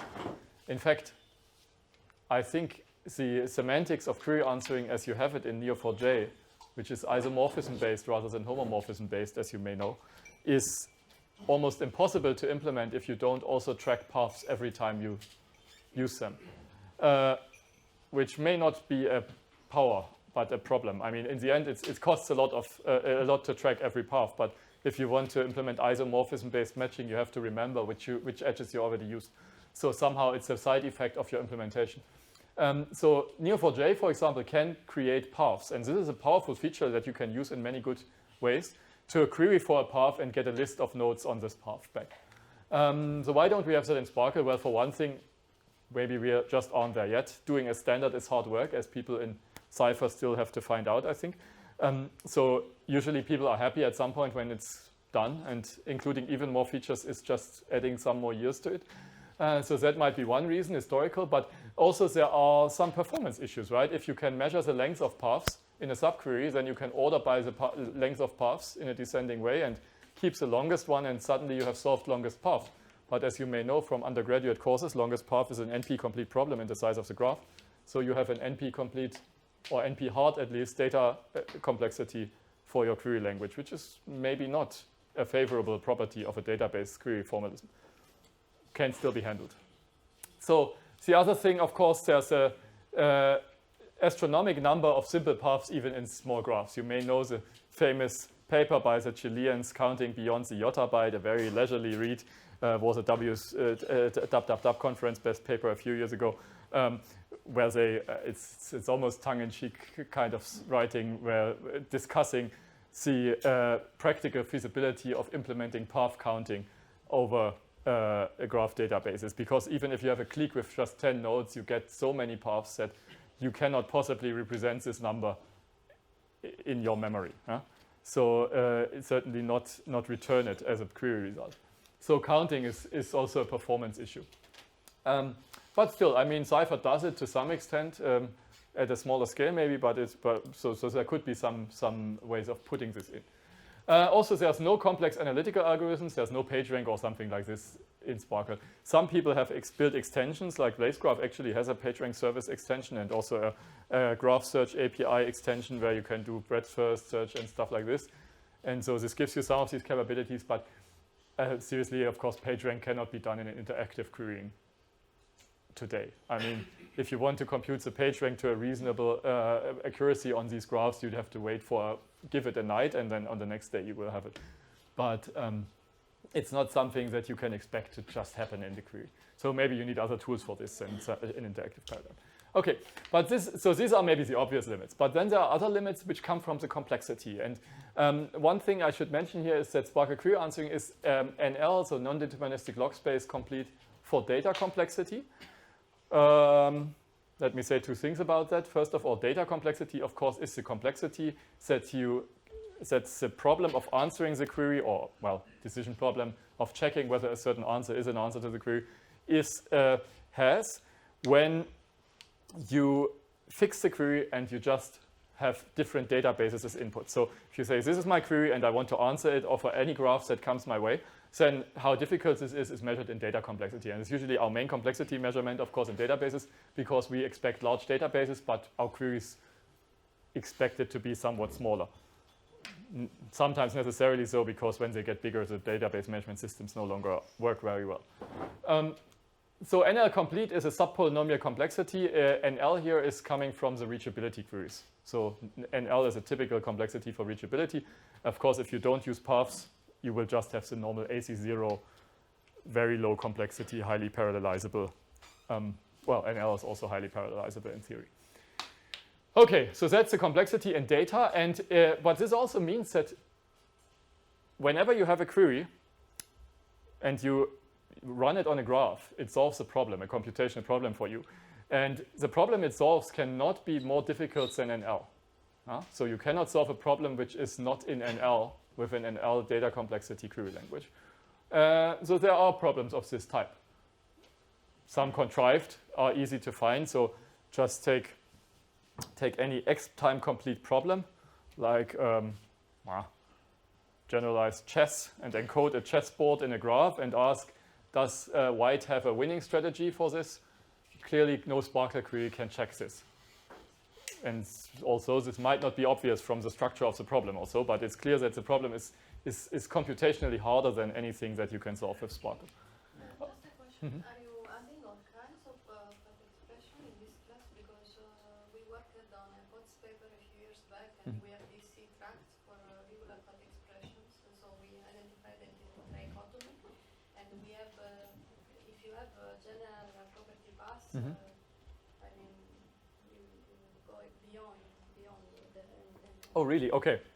So then I actually retract this. So yes, this was a good remark, and so it might not be in NL.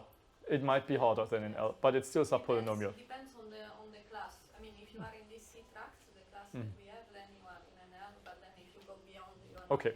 So this is an important remark. There are some path expressions for some query languages where query complexity could go beyond NL, and I have to admit I have to check this in detail to be sure what holds. It is also, when I say this here, this is a somewhat, it's more like an educated guess at the moment because there's no paper published on the exact complexity of Sparkle 1.1 as a whole. People have analyzed Sparkle 1.0 when it came out, and they only analyzed something which was not quite Sparkle 1.0 actually, so misleading some people for a while because the operators are not the same as in the actual standard. But since Sparkle 1.1, nobody has really done a full analysis of the complexity. It seems so that you can get NL-ish behavior, but as I said, I have to check. And certainly Sparkle has some non-standard features which would merit a closer look. For example, you have an aggregation operator, which is string concatenation. So you can take all the results of a long table and concatenate all of them into one big string, which allows you to create exponentially large strings in one result. But somehow still you don't get higher complexity from that. At least I didn't manage. If somebody has a clever idea. But certainly I haven't seen any paper which takes all of these intricate features of Sparkle and argues that all of them will still lead to low or somewhat normal complexities. The expected combined complexity of Sparkle, by the way, is p-space, still even 1.1. Okay, anyway, so NL is our limit, and maybe it's a bit higher up, but certainly there are problems as high as you want to go, and they cannot be solved in Sparkle. Okay, and then there are some more limits by language design, which are more subtle. And what I write here is even some queries in NL cannot be expressed in Sparkle. So even simple problems that are presumably simple are not always solvable in Sparkle. And I will give you an example of such a problem. And there's another example in the exercises. So some motivation. So located in relation is naturally transitive. A is located in B and B is located in C, and A is located in C. So it makes sense to query for things like, give me all the places in the EU, select the place where place is located in star EU. So this is the transitive closure, the regular path expression that gives you reachability of the EU, including the EU itself. You could take a plus to avoid this, but okay. So this makes sense. That's the obvious part. Now, maybe slightly less obvious, but also true, is that people model with sub-properties. Even in Wiki Data, you find that there are located in is rarely used directly. There are several sub-properties of located in which people use instead. So they have something like located on terrain feature, which has a Wikidata ID, or located on street, which has a Wikidata ID. And so, of course, then if you have a certain street and the street is in a certain city and the city is in a certain country, then still the thing is transitively in that country. But you have all of these sub-properties, and people can add new properties and you don't know upfront. So if you want to have a query which really queries for everything that is directly located in the EU, you could do it like this. And that's now really Rdf at work. So you want places which are linked with some located in property to the EU, where the located in property is a sub-property of located in. Or actually, this should have a star here. It might be a direct or an indirect sub-property. This star I will add. It's a typo. So here you can see really how you can do joins over the middle part of a triple in Sparkle. And yeah, don't try that in property graph. So this is really what I meant when I said relationship types don't have identity in property graph. There you can't quite express this directly. But with Rdf you can do it, and it's used from time to time, but it's not the most important uses of Rdf. So you can do that. But what you cannot do is now combine the two. You cannot say, I want everything which is directly or indirectly located by any of the sub-properties of located into the EU. Because you have to go, transitive in two ways. And this doesn't work. You would have to put something else inside the located in property. Here. So this is a query which is not expressible, and it has nothing to do with complexity. You could make this possible, and it would still have the same complexity. Actually, if you know XPath, XQuery kind of languages, they have some features which are similar to this. So the nested regular path queries would already be enough to solve this. But Sparkle doesn't have them. Okay. So there are things which you cannot do. That's my main argument here. Now, let me talk about data log. Data log you have heard about yesterday. I assume many people have heard about it before. Well, but maybe I should ask. So who knew about data log before coming here? Okay, so more. On my left, there's much more data log knowledge than on my right. There seems to be a pattern here. But okay, it's very easy. I will explain it. So data log is a very simple, logical, rule-based language that combines pattern matching. So basically, conjunctive queries finds me this pattern and things that will be proper fillers for finding the pattern. And it combines this with recursion. If you find this pattern, then assume that this extra thing holds, and then take this extra thing and use it again in another pattern. And we can solve the query I just described to you directly in this language. I can say located in is a location property. I use here now the IRI style syntax that I used before. So located in is a location property, and I say if I have a location property y and a subproperty x of y, then x is also a location property. So in this way, I find transitively all the location properties.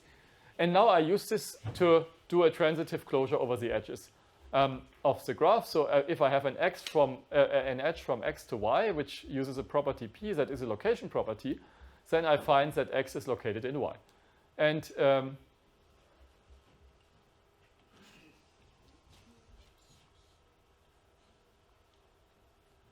did I forget the transitive part of all this? There should be a second rule here, obviously, which does the transitive closure, which says if x is located in y, and I have an edge from y to z, which is a location property in the middle, then I also find that x is located in z. So there's an exercise, add another rule here for the transitive closure of the location property, and then you can find the EU places, for example, by saying I want the things which are located in this particular thing EU. Okay, so there's a second rule missing here, but okay. Now I already have 2 typos to remember for the end of this lecture. Let's see if I manage. And well, in general, people find this not too hard to understand. So all of these variables are universally quantified. So it means that for all the y's which I can find in this table and all the x and y's which I find as rows in this table and the subproperty of table, I add an entry x to the location property table. And all under set semantics, of course. So this is a if-then kind of statement which is familiar to most people in computer science. And special thing is here just that you have recursive dependencies like we see in the first 2 rules. In the second it should also be, but I haven't written the rule for it.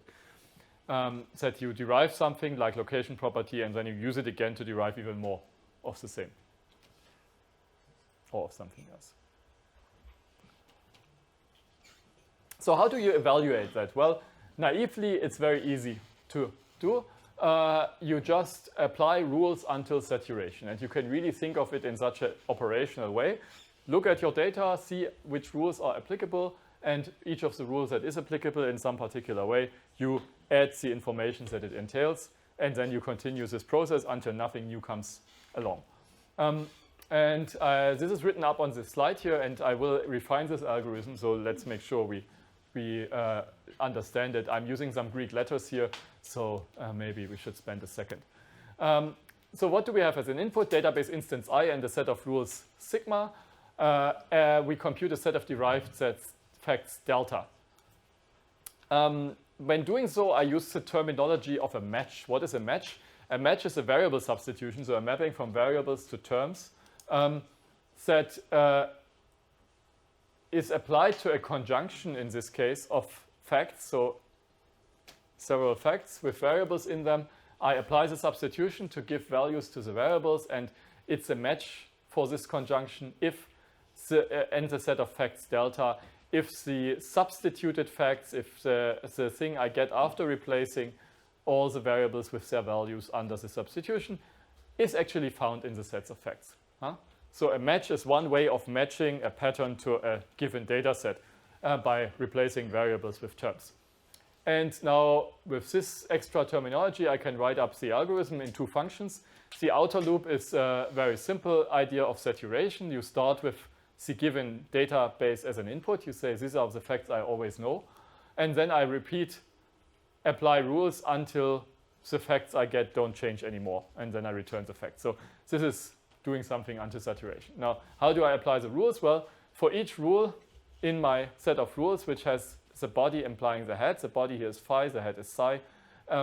If I find a match theta of the body over the set of facts that I have, I will extend the set of facts by adding the head with this substitution.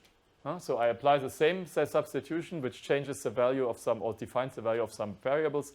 I apply it to the conclusion, and I add whatever I get to my facts. And that's applying one rule. Okay, I hope it's intuitive enough. I mostly explain that to make you familiar with the notation I'm using here. Right. So if we do this bottom up, as it's called, so we start with the facts we know, and we apply more and more higher up until we have everything, then we will compute what is called the least model of the data log program, so the smallest amount of facts that must necessarily be true if all of the rules should be satisfied on this data.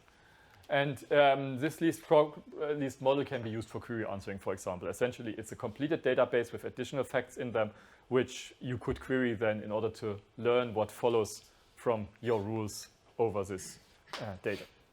Okay, so this is how you can do data log evaluation. It's called naive evaluation because, well, it's quite bad. It doesn't work at all. So if you implement this, this has no chance of solving even simple problems. And the main reason for this is that this evaluation recomputes all inferences, another typo, in each iteration.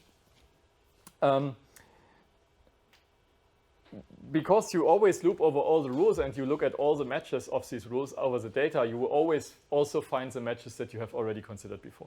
So if you have 10 iterations, in the 10th iteration, you will still find all the matches that you have found in the first iteration, and you will still recompute all the conclusions. You will find all of them are duplicates. I mean, this is also very neatly hidden here, right? I'm just saying the new set of facts is computed by taking a set union of the old set of facts with additional things. But in practice, to implement this, you have to do duplicate elimination, or otherwise it will never terminate. So you will have to make sure that if you already have a fact, you don't add it again. And duplicate elimination is essentially a left join, and it costs. It's not for free. So just because you already have something, it doesn't mean that it's no work to find out. So doing these iterations again and again will be slow. And clearly there are better approaches, and they are not that hard to see and get an idea of. The essential improvements that one can make immediately is to organize inferences by iteration step in order to disregard everything that was already considered previously as a match. And to do that, we essentially no longer compute just one set of fact delta, but we compute sets of facts delta I for each step I equals 0, 1, 2, and so on, such that the overall set of facts will be the union of all of these sets delta I. And the I makes it possible for me to know when I derived something. And this, hopefully, with this extra information, I can then organize my rule applications in such a way that they will only look at matches that use at least one fact which was recently derived. So if I'm in iteration 10, I should only look at matches where at least one fact which only came about in iteration 9 is relevant. I should not do any matches which could already have been done with only iterations 1 to 8. No? And this will help us to achieve that. As another little abbreviation, I use this interval notation here to say I write delta I to j if I mean takes the union of all the things which were derived between steps I and j. So it's just a longer span of things. Right. Now I can refine the algorithm to get what is called the semi-naive evaluation, which is one of the wonderful word inventions of database theory. So the semi-naive evaluation, it's often the best we can do in spite of the somewhat negative sound of the name. It works like this. It's the outer code is very much similar to what we had before, but we now initialize an index I to 0, and we set the delta 0 to be the initial database. That's the starting point.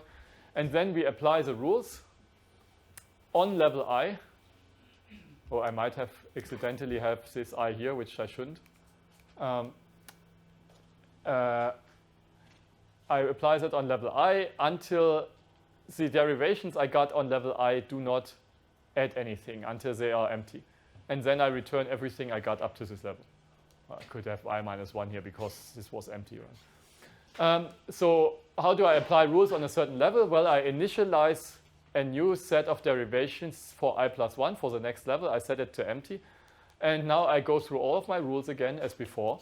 I go through all the matches over the whole set of facts again as before. But I have an additional side condition saying that the match, the instantiated match, intersected with the previous set of derivations should not be empty. So there should be at least one fact which I only got in the last round in my match. If I don't use any such fact, I shouldn't consider the match. And if I found such a match, what I do is I add the result to the current set of derivations. So delta I+1 becomes delta I+1 together with the instantiated head of the rule, which is applicable, set minus what I had before. So I don't add things to delta I+1 if I already had them in a lower level. That's another kind of, basically this is duplicate elimination if you have this split. It's the same process as before, but written slightly differently mathematically. And then I increment I. Okay, so this is what I do. Essentially, the additional check is the main thing. Don't apply things redundantly. It's easy to see that what I get will be the same as I got before. So it's not going to, this restriction is not going to lead to fewer derivations because the derivations I skip are only the ones which I did anyway. It's also clear that this pseudocode I give here is not efficient, is not an efficient implementation method, right? Because it suggests to find all the matches and then find the ones which are recent. Of course, this is not how you do it. If you implement this, you will find the matches directly in such a way that you only find the recent ones in the first place. And this can be, it's not too hard to see how this is done, but I'm not going to go into the details. Okay? So this is called the semi-naive evaluation, and it avoids obvious duplicate derivations. It can still derive things twice in different ways, but it will not derive the same thing again and again in the same way. And this is extremely helpful, orders of magnitude helpful in practice. Okay, and if you want to get really all the results of a data log query, usually this is what you do. It's called semi-naive, but we don't have anything better. Okay, and this is actually done in many systems. So I just list here some systems that I know which implement data log, and which is definitely very incomplete. So the system I use for the exercises and which we develop in Dresden in part and in Amsterdam in another part is called vlog, which is not a good name to Google for it, but it's a fast in-memory rule language with bindings to various sources. I will talk about this a bit more later. There's Rdf the Oxford tool, now in the process of being commercialized, also in-memory database using Rdf, but maybe also using other databases in the future. I don't know. They are still kind of in stealth mode.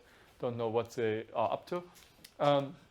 Lunatic, from the database community, a Postgres-based implementation of rules, which is open sourced and quite interesting. Graal, a framework developed not far from here in Montpellier, in-memory rule engine based on Java and with a lot of bindings. Socialite and Empty-Headed, these were languages for doing social network analysis, maybe more on the research prototype side, but also part of some big projects. Deep Dive, we've heard about yesterday. They had some data log-based language ddlog in their engine. Then there's the logic programming forks, which have all kinds of data log-like engines like DLV, the popular answer set programming engine that can also be used if you just have data log and nothing more in your program. There's Vedalog, another project in stealth mode from Oxford, so the second Oxford company doing a data log engine. This hasn't released anything as far as I know, but there apparently is a lot of development going on. So will be interesting to see what's coming out there. And then there are completely different things like a theorem prover, which is really a logical reasoning tool, but it can also be used with simple rules like the ones in Datalog, and actually doesn't do so unwell. I mean, given that it's optimized for something completely different, it can perform. Among the commercial ones, there is also logic blocks.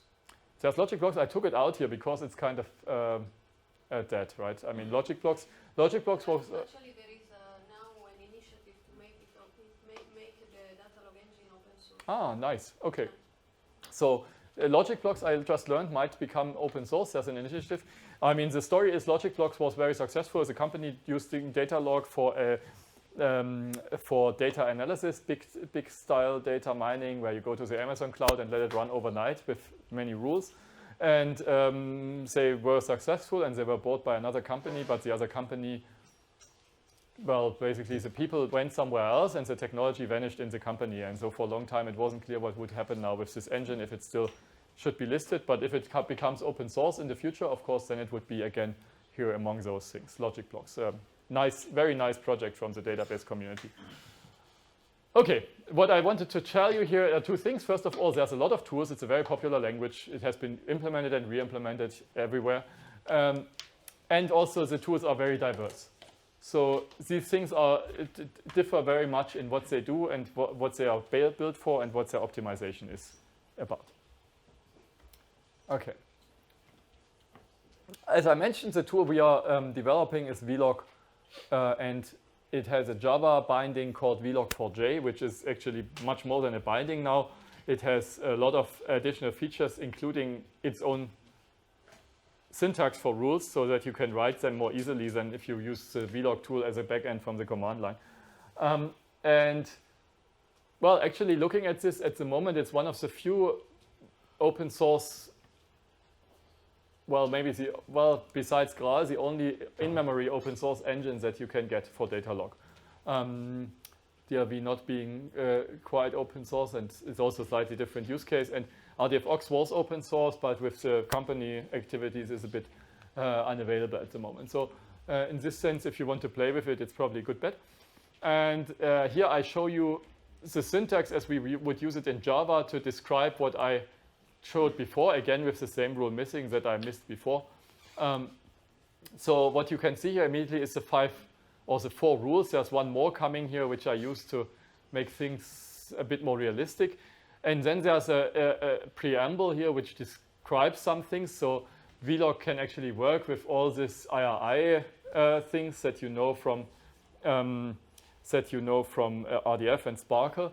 So you can have prefixes to abbreviate things and declare them as in Turtle or Sparkle. And what it also has, it can declare sources, data sources. So here for the sake of the example, I just say there's a predicate triple of arity 3, which I load from an RDF file, which I have locally, and it's called like this. So maybe so in the example, I would have some RDF file, which gives me triples. And then I say my subproperty of relation is actually obtained by getting all the pairs XY from the triple relation where the property is subclass of, RDF is subclass of. And then I can use the rules as before. Located in is initialized like that, and I can use triple with the variable in the predicate position and so on. All the other reasoning is the same. As usual in logic programming, the left arrow is replaced by this colon minus syntax, and there's a dot afterwards, and the logical conjunction is a comma. Also, we use variable names as in Sparkle with the question mark to make them different from constants and not rely on capitalization for distinguishing this.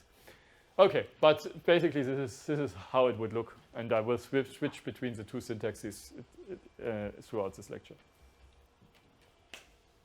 Okay. Another thing that I want to mention, and which is also used in the challenge exercises, is that vlog4j can actually connect to Sparkle as data source. So what you can do is you can write something like source, PhD advisor. You have a predicate called PhD advisor with arity 2. And you say you get it from Sparkle by going to the Wiki Data Sparkle endpoint, which you get by taking this prefix and appending Sparkle. And then, okay, this is a bit of idiosyncratic syntax. So here we want to have these two variables, student and professor, extracted, and this is the pattern we want to use. So you don't specify at the moment the full Sparkle query because we were too lazy to implement a Sparkle parser to extract these things. Rather, you specify this, and we build the Sparkle query in the back. So this would take the doctoral advisor property P184 from Wiki Data and find all the pairs of this. Gives you some, I don't know, 25,000 results if you issue this query. And this is packed into PhD advisor, and then you have rules which say every PhD advisor is your academic ancestor, and if you have an academic ancestor, and this has, again, another academic ancestor, this will also be your academic ancestor. So academic ancestor is transitive. So in this way, you can compute all the academic ancestors that a person has over Sparkle, over data from Wiki Data. Of course, you can also use a path expression to just do that directly on Wiki Data. But for the sake of the example here, you can see this. Okay. And this, I hope, somewhat nicely connects the first part of this course with Sparkle and Rdf and Wikidata to the second part, which is data log reason. Otherwise, it would be a bit detached. But here you can really do things.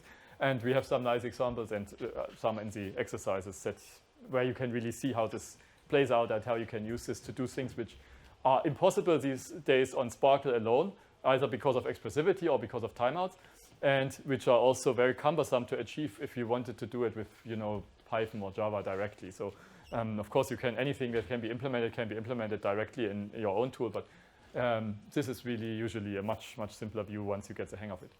Did you compare in terms of performance, it's like computing the transitive closure and vlog J4J is more efficient than using Sparkle query? Yeah, so the question was about performance and how does it compare? This is not I would say it's not a meaningful comparison because this is a Sparkle endpoint which has 8 billion triples to manage, but which already has the triples loaded. I mean, loading the triples takes about 1 week. So whereas vlog has to load the triples because it doesn't see them yet, but it's only 20,000 in this case. So this is, we could compare it. In general, Sparkle takes, if you run this, certainly the Sparkle part is very slow or takes the longest time. So you need maybe 2 or 3 seconds for the Sparkle and a few milliseconds for doing this. For larger queries, running the data log can actually take some significant time. I was doing an experiment where I computed some 90 million paths over such a transitive closure in data log, and there the transitive closure took almost an hour on my laptop in vlog. In general, we observe quite good performance of vlog. We have some the papers on vlog to do performance comparisons, not with Sparkle in the loop, but directly on the data. And especially if you run on a normal hardware like a laptop or high-powered laptops, then vlog is often beating competitor systems quite nicely. If you have a very large machine, then Rdf Ox would also be a good bet because it can parallelize a lot. So if you have 100 processors, vlog will not use them very much. Yeah. More general question is how you decide to partition the work between vlog4j and Sparkle. Yes, so right now, to partition the work, as this example shows, you could, of course, easily do the same query just directly on Sparkle, and you don't need any data log. And often this is the case that you can decide how do you do it. Also, if you have several, if you can, of course, use more than one data source, so you could have many Sparkle queries and then combine the data locally, or you could do one big Sparkle query which has a lot of data and then project it into several things. So we don't, this is something that currently human experience is needed for. So this is hard to predict. Also, it's very hard to predict how the Sparkle endpoint performs. Sometimes it's surprisingly fast, sometimes it's surprisingly slow on a certain query, as usual with a database management system. So it needs some experience in trying out, I would say. Same with vlog also. So recasting the rules can make it faster or slower. Actually, this version of the rules where the transitive closure uses the transitive predicate twice is actually faster on vlogs than if you would use PhD advisor here another time.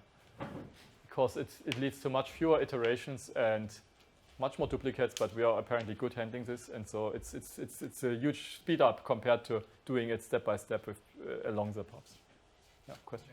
How does the speed of the data log compare to the SQLs? It's clear the data log is more simple to use, but in the implementation of both, do you have an idea of which would be faster? Okay, so the question was about SQL. I must say, I almost would say this is not a meaningful comparison because you cannot do the things that we do here with SQL in the first place. So for example, if you need a transitive closure over relationships that can have cycles, which you always have. Of course, advisors shouldn't have cycles, but who knows? Somebody can make an edit now in Wikidata and suddenly there is a cycle. And one of the main tasks of such queries is to detect such errors. So you have to be robust against cycles. And now the recursive query functionality of SQL is not, in the standard, is not able to cope with cycles in the first place. So because you cannot have distinct in the recursive how are they called, the table expression. So you can yes, recursive use, but there's a more technical term in the SQL standards that you use for defining recursive views. Most database, I mean, I think there are some databases like Postgres actually that can do duplicate elimination and which could handle cyclic things. In general, the databases tend to be slower, but I would say it's a bit unfair to compare them because they, of course, if you use a relational database management system, you expect some other things like ACID compliance and so on, whereas this here is really a query interface, which is supposed to quickly crunch data for you to get something out. So it has some advantages, and it's a bit unfair to compare it with SQL. And versus QL, like you're saying that it's supposed to be faster, right? Whereas the Sparkle, I mean, again, Sparkle is just a language. You could implement Sparkle in many ways, and I'm not saying that it's generally faster or slower. When you use data log, you use it because you want to do something which you cannot do in Sparkle in the first place. If you can do it in Sparkle, then probably, I mean, performance is nice, but it's usually not the only concern. If somebody's waiting for 10 seconds longer for such a result, then let them wait, as long as they get the result in the first place. But my understanding is that they do the same thing, so maybe a query on Sparkle would be more complicated, but I mean, any data log query can be translated to Sparkle. Is it not the case? No, that's actually, okay, that's a good question because it helps me to clarify a misunderstanding. So this is already a data log query, if I wouldn't have forgotten the rule, which cannot be expressed in Sparkle. And in general, data log is much more powerful than Sparkle. There's not strictly more if you consider all the extra features that Sparkle has. Of course, in this data log thing here, I don't have filters, I don't have aggregates. You can also do things in Sparkle which you just don't have facilities for in data log. But in terms of pure relational query answering, data log is strictly stronger than Sparkle. Yeah? So Sparkle would correspond to conjunctive or disjunctive regular path or unions of conjunctive regular path queries, whereas data log is capturing all of this and more. Yeah. Okay. Right, let me continue. Maybe I can clarify some of these things a bit further, how the expressivity relates. One thing I want to mention is negation. Negation and recursion are notoriously hard to combine. Why is that? Well, essentially, negation allows you to draw conclusions from the absence of a fact. But if you have recursion, it means that after you drew this conclusion, it might be that because of this, you are led to conclude that this very fact, which you hadn't before, is suddenly true. And then you will have drawn a conclusion because of the absence of this very conclusion. And this is, of course, not a very sane reasoning. So recursion and negation causes philosophical questions. Now, there's many solutions to this, has been discussed over decades in the logic programming community. The simplest solution of many is to just forbid negation, recursion through negation. And the simplest way of doing this is what is called stratified negation. You just rule out cyclic dependencies on the level of the predicate symbols. And here's an example using this. So the negation symbol we use in vlog4j is the tilde. And so here you would query for academic ancestors of Gauss who are not also ancestors, no, not the ancestors of Gauss, but the people who have Gauss as their academic ancestor but not Poisson. So the non-Poisson Gaussians, so to speak. And they are giving like this. So here I have the two entities and say I want an X which has academic ancestor Gauss but doesn't have academic ancestor Poisson. And it cuts off a lot of them, but not all of them. There are still 1,000 left or so. Okay, right. And interesting people like John von Neumann and Knuth and so on, I think, are in this set. Okay, so we do support some negation, which is similar to the minus or not exist feature in Sparkle, where you also have negation. But Sparkle doesn't have the problem with the recursion because the only form of recursion is inside the regular path expressions, and there you cannot have negation. Right, existential rules. Here's a challenge. Data log can infer new relationships between existing objects. I can find out that two people are in an academic ancestor relationship. But if you have rich graphs like Wiki Data, then even basic facts are represented by own objects. That's the idea with reification, right? You have one element per statement. So inferring new Wiki Data facts actually requires adding new objects to the graph. You need a statement node. And Datalog cannot do that. Datalog cannot create facts. And I have an example. I cannot create objects in this way. I have an example here, which uses a part of the statement encoding of Wiki Data. So Wiki Data itself has no property for grandmother. At some point, the community just decided there would be too many of these properties. You have grandfather, grandmother, maternal grandmother, paternal grandmother, and so on. Many languages have different ways of distinguishing these. So it was decided that instead of having all of these properties, you just have one property called relative. And then if you have indirect relatives, like not the father and the mother, but somebody further away, then you would just use relative. And then you have an annotation type of kinship, which could be grandmother, for example. So you can have a relative who is a grandmother or a relative who is an uncle, and you can specify that directly in this annotation. Okay. So how can we now infer that somebody is somebody's grandmother? Let's look at the maternal grandmother only here. So if X has a statement which says that its mother is Y, and Y has a statement that the mother of Y is Z, then I want there to be a new statement, this is the green S here, which is a relative, or which connects X and Z in a relative way and is of type of kinship grandmother. Huh? So I want all the green parts to be added to my graph whenever I find the black part. And this you cannot do in Datalog because there's a new element here. And logically, this corresponds essentially to existential quantifiers. Huh? So in logic, you can say there must exist something which satisfies certain properties. And here I say, this is a rule now on 2 lines in logical syntax. Here are the 4 things at the top. And if I find this, I will find that there must exist some statement S such that there's a connection from X to S, another connection from S to Z, and a qualifier saying that S is of type of kinship grandmother. Huh? So this is, and I need this existential, it's also called value invention to do this. And so this is called an existential rule, Datalog plus existentials, or in databases, it's similar to the concept of tuple generating dependency. Yeah. Right. Okay, now how do we evaluate rules with such extensions? Actually, now we can just use the same idea as before, which I showed you for Datalog. We just do bottom-up materialization. The only novelty is that now when we have an existential quantifier, we have to create some object. There has to be something new representing this statement or whatever it is. And we have so the right-hand side stays exactly the same as before, but the left-hand side now has one more line. And this line is like this. So whenever we find a non-redundant match, or a new match to a rule, what we do is we extend our current substitution theta to have a mapping for all the existentially quantified variables. I should have said somewhere that this is what Z is about. And mapping them to fresh elements. They are, in databases, you often speak of fresh nulls. That's the traditional terminology, but you could just imagine invent any object. Give them some identity. And so for every existentially quantified variable, you will give them some new value, which is not used anywhere in the database. And then you do the same thing as before. You add your conclusions to the current set of inferences, but using this substitution, which will create the new values, or which will put in the new values for some of your variables. And then you continue. Huh? And this algorithm, as it's written down here, is called the oblivious chase.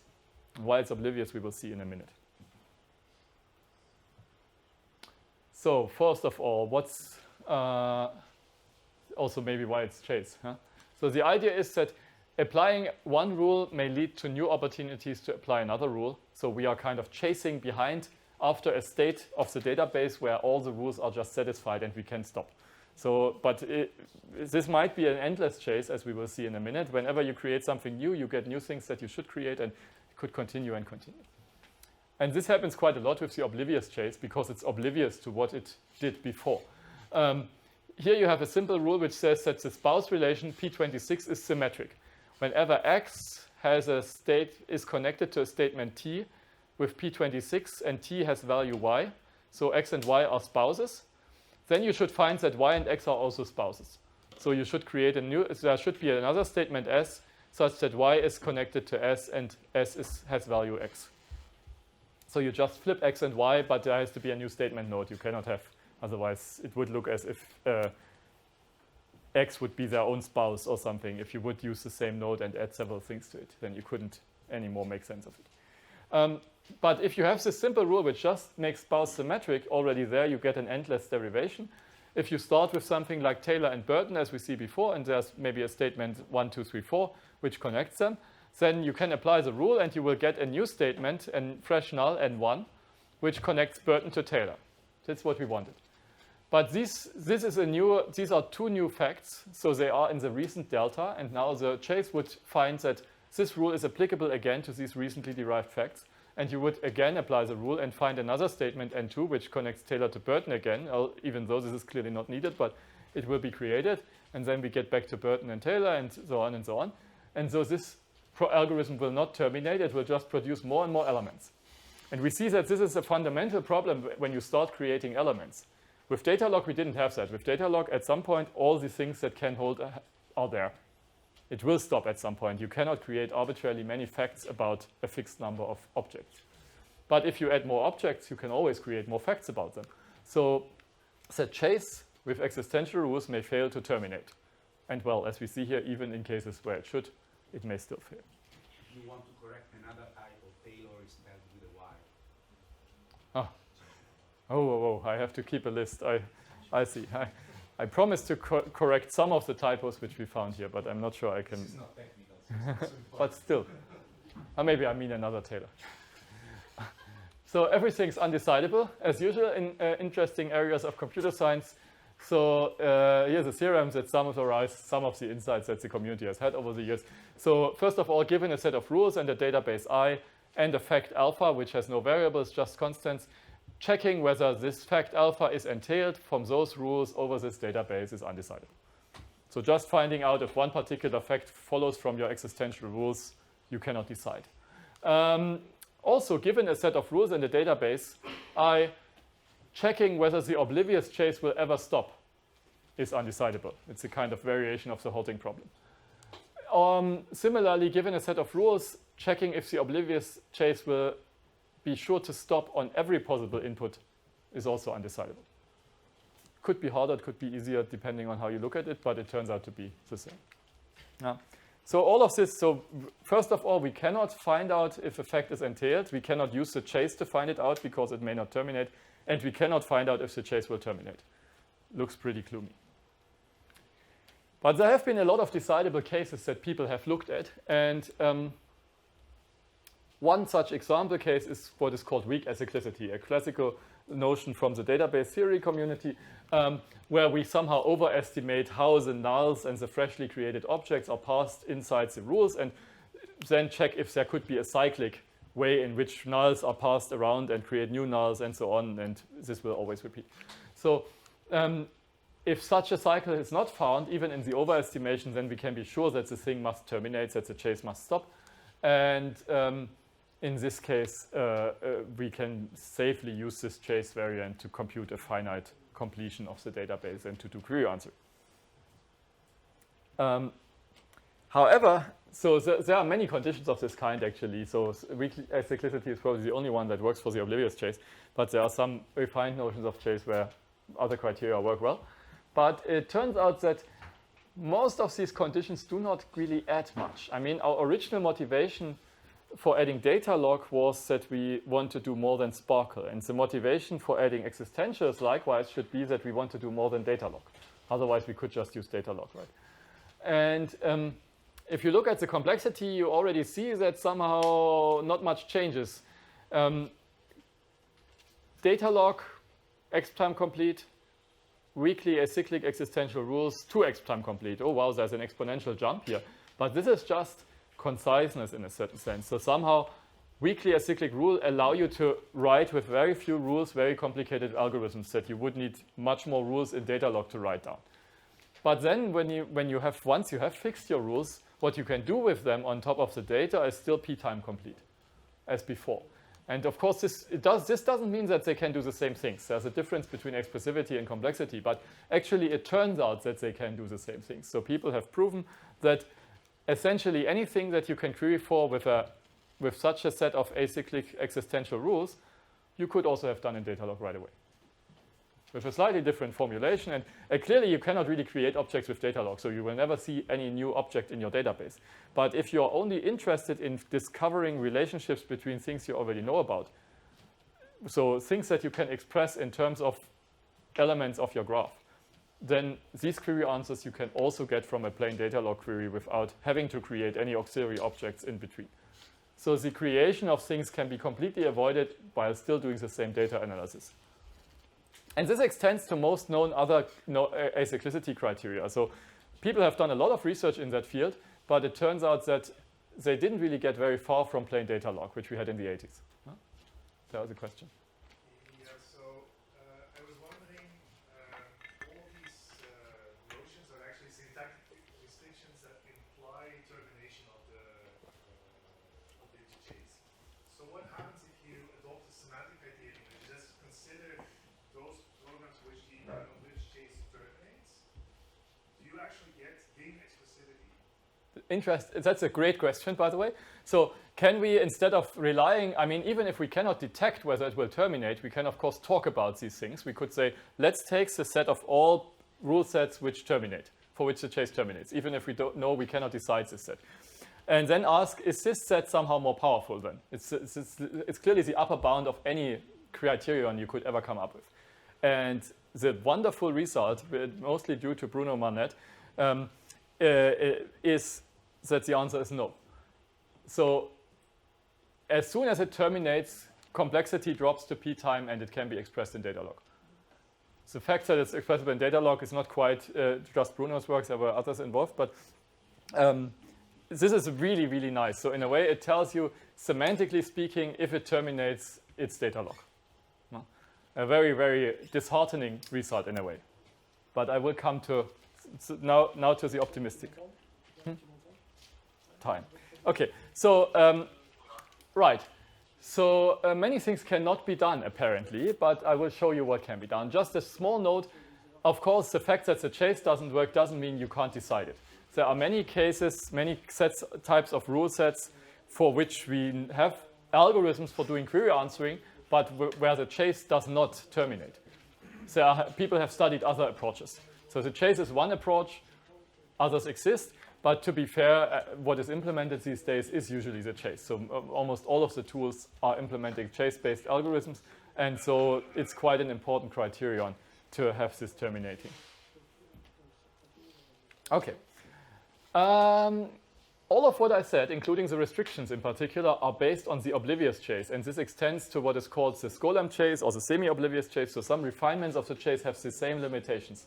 If they terminate, you can do it in Datalog.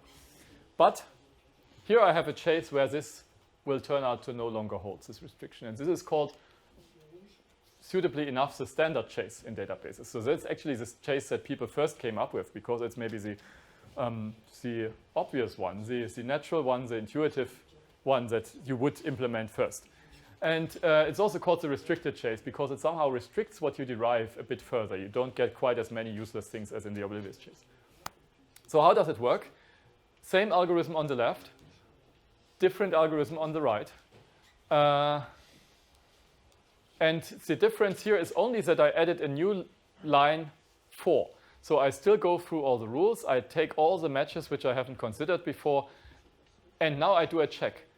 I check if the facts I have derived so far already entail that there exists values for the variables in the head of my rule for which the head is true under the bindings that I have.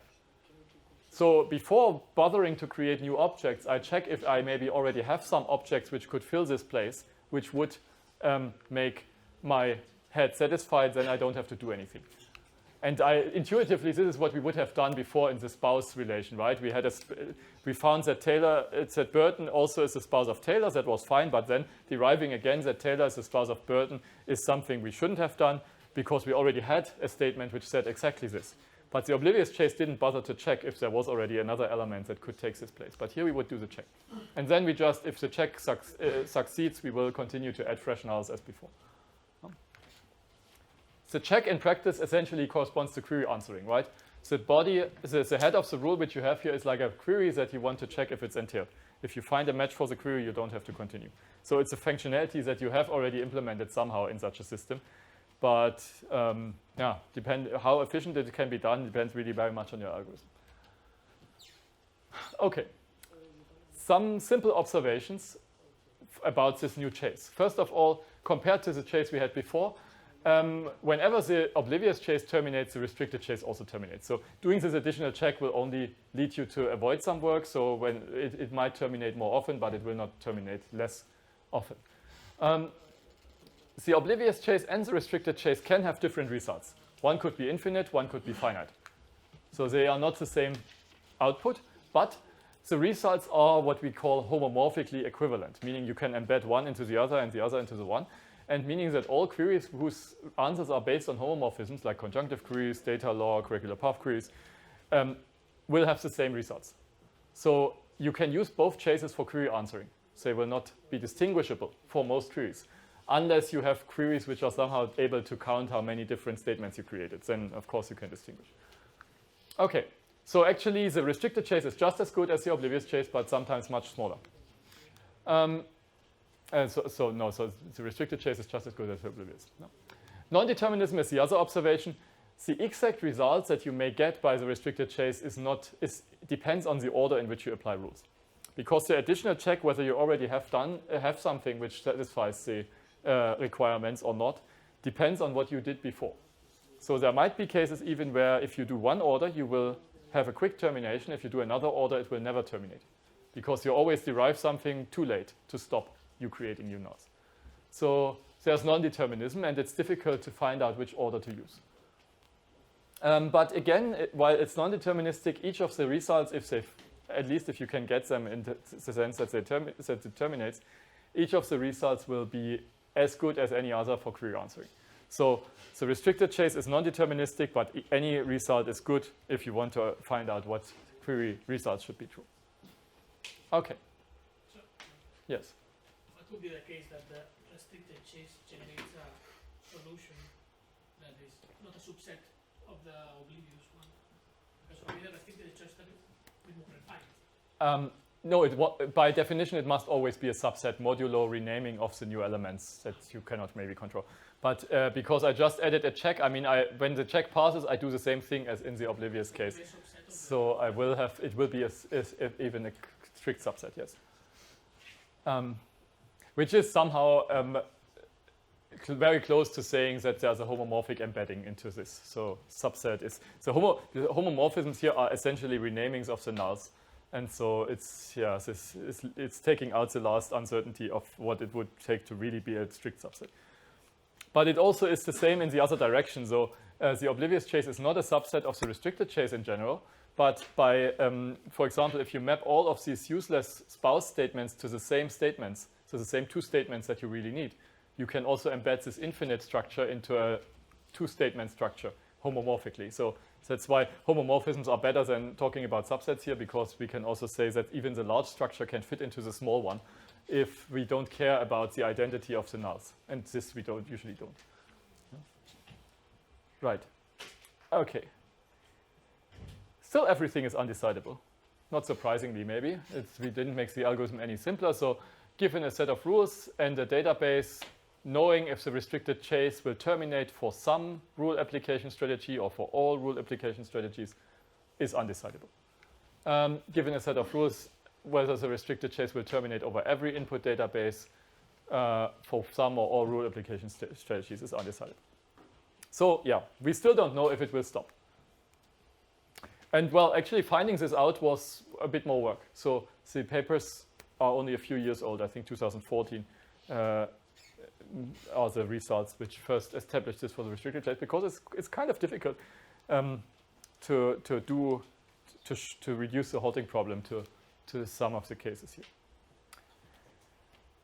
Okay, so on the more practical side, so what does it all, what can we do with this in the software that I advertised to you for the exercises here? So in vlogs, this is actually implemented. The chase implemented by default in vlog for J is the data log, is a restricted chase with a special strategy that prioritizes the data log rules before anything else. And that's the same thing to do in all cases, because by applying, so data log rules are the ones which don't create new elements. So it's always safe to apply them. You will not get into non-termination by doing this first. And adding some more facts with data log may help you then to find out that something else is not needed. So applying data log first is usually sane. And it will never destroy termination. Of course, even with this strategy, you still have a lot of choice what you do after this. If you have a lot of existential rules, which one will you take first? And this can still affect termination. So it's not deterministic yet, but it's a good heuristic to get started. So that's what we implement in this tool. And syntactically, we didn't want to write existential quantifiers in this ASCII syntax. So instead, we said we use exclamation marks in front of the existential variables in the head. So it's like sparkle question mark, but with exclamation mark. So that's the relative type of kinship grandmother statement we had before with the existentially introduced S. So that's how this is written. Okay, and you can just use it. vlog will, of course, not check whether it terminates. It cannot. It's undecidable. It will just run it and hopes that it works. So you, in principle, you can also have non-terminating behavior. And this is essentially then the user's responsibility to check that or to make sure that this doesn't happen. Just a question about the order in which you trigger the data log rules and the existential rules. Because if you would do the opposite, you would first trigger the existential rules and then the data log rules, and then you might get new facts that are considered in the data log evaluation. So if you do this, the result is not the same, right? As the one that you just said, in which you trigger first the data log rules without existentials and then those with existentials. Yeah. So the question was when I have a different strategy which does data log last, so to speak, I first do only existentials and then data log, I might not get the same result. But homomorphically, they are equivalent. So I will not get exactly the same things in memory, but if I get additional things, they will all be mappable by just identifying new nulls with things I had before, and it will collapse into the same structure. Yes. So, yeah. But of course, it might well not terminate if you exhaustively apply existential rules before even looking at data log. It might be that even a single existential rule goes on forever, and you never even get to see the data. Solutions maybe, because you, in the case in which you first trigger data log rules and then existential rules, since first the existential rules and then the data log rules, you will get more facts on which you can apply your existential rules.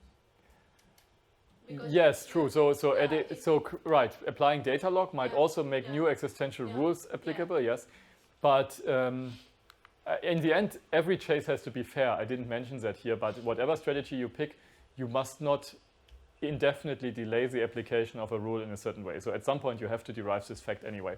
So doing it first is just a choice. And the only thing that is influenced by doing it first is that this check whether something is not necessary might succeed more often. Because since you already have more structure, you might be lucky enough to find that the structure you wanted to create already is there, and then you can avoid some application early on. You would, of course, have gotten the structure anyway at some point, but eventually. Unclear when. Okay. So what are existentials good for? That brings me back to what I said, that basically every criterion we know has the feature that you could just use data log. You don't get any analytical capabilities on top of data log by doing weakly acyclic existential rules or even model faithful acyclic and jointly acyclic or whatever else acyclicity there is. But one can still motivate this from a data integration viewpoint. I did that initially. That was my starting point to say, okay, if we want to have new facts in Wikidata, we need a new node here. And we want this to be structurally there. Even if we could do computations without having to create it, we would still like it to be there because it's this is how the database is structured, and we want to create this state of the database explicitly.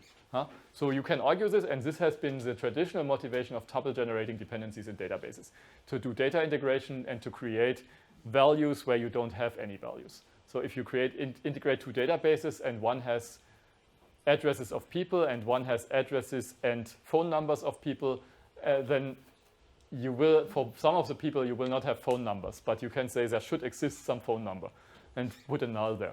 So this was the original way in which tuple generating dependencies were used, data integration. And we find that freshly motivated in many knowledge graphs because of the auxiliary structures we need there to reify complex things. That's one thing. And by the way, I didn't mention this explicitly, but if you want to do any kind of rule reasoning over property graph, you have to think about how do you represent property graph in a relational logical language. And you will also end up with reifying things, and you will have similar problems possibly. Yeah? So it will maybe lead to the same perspective. But there's something much more interesting that I want to show you in the last few minutes I have. And this is something we only discovered this year, essentially. That by using existentials, you can model collections. What I mean by collections is sets of things explicitly described as objects of the domain.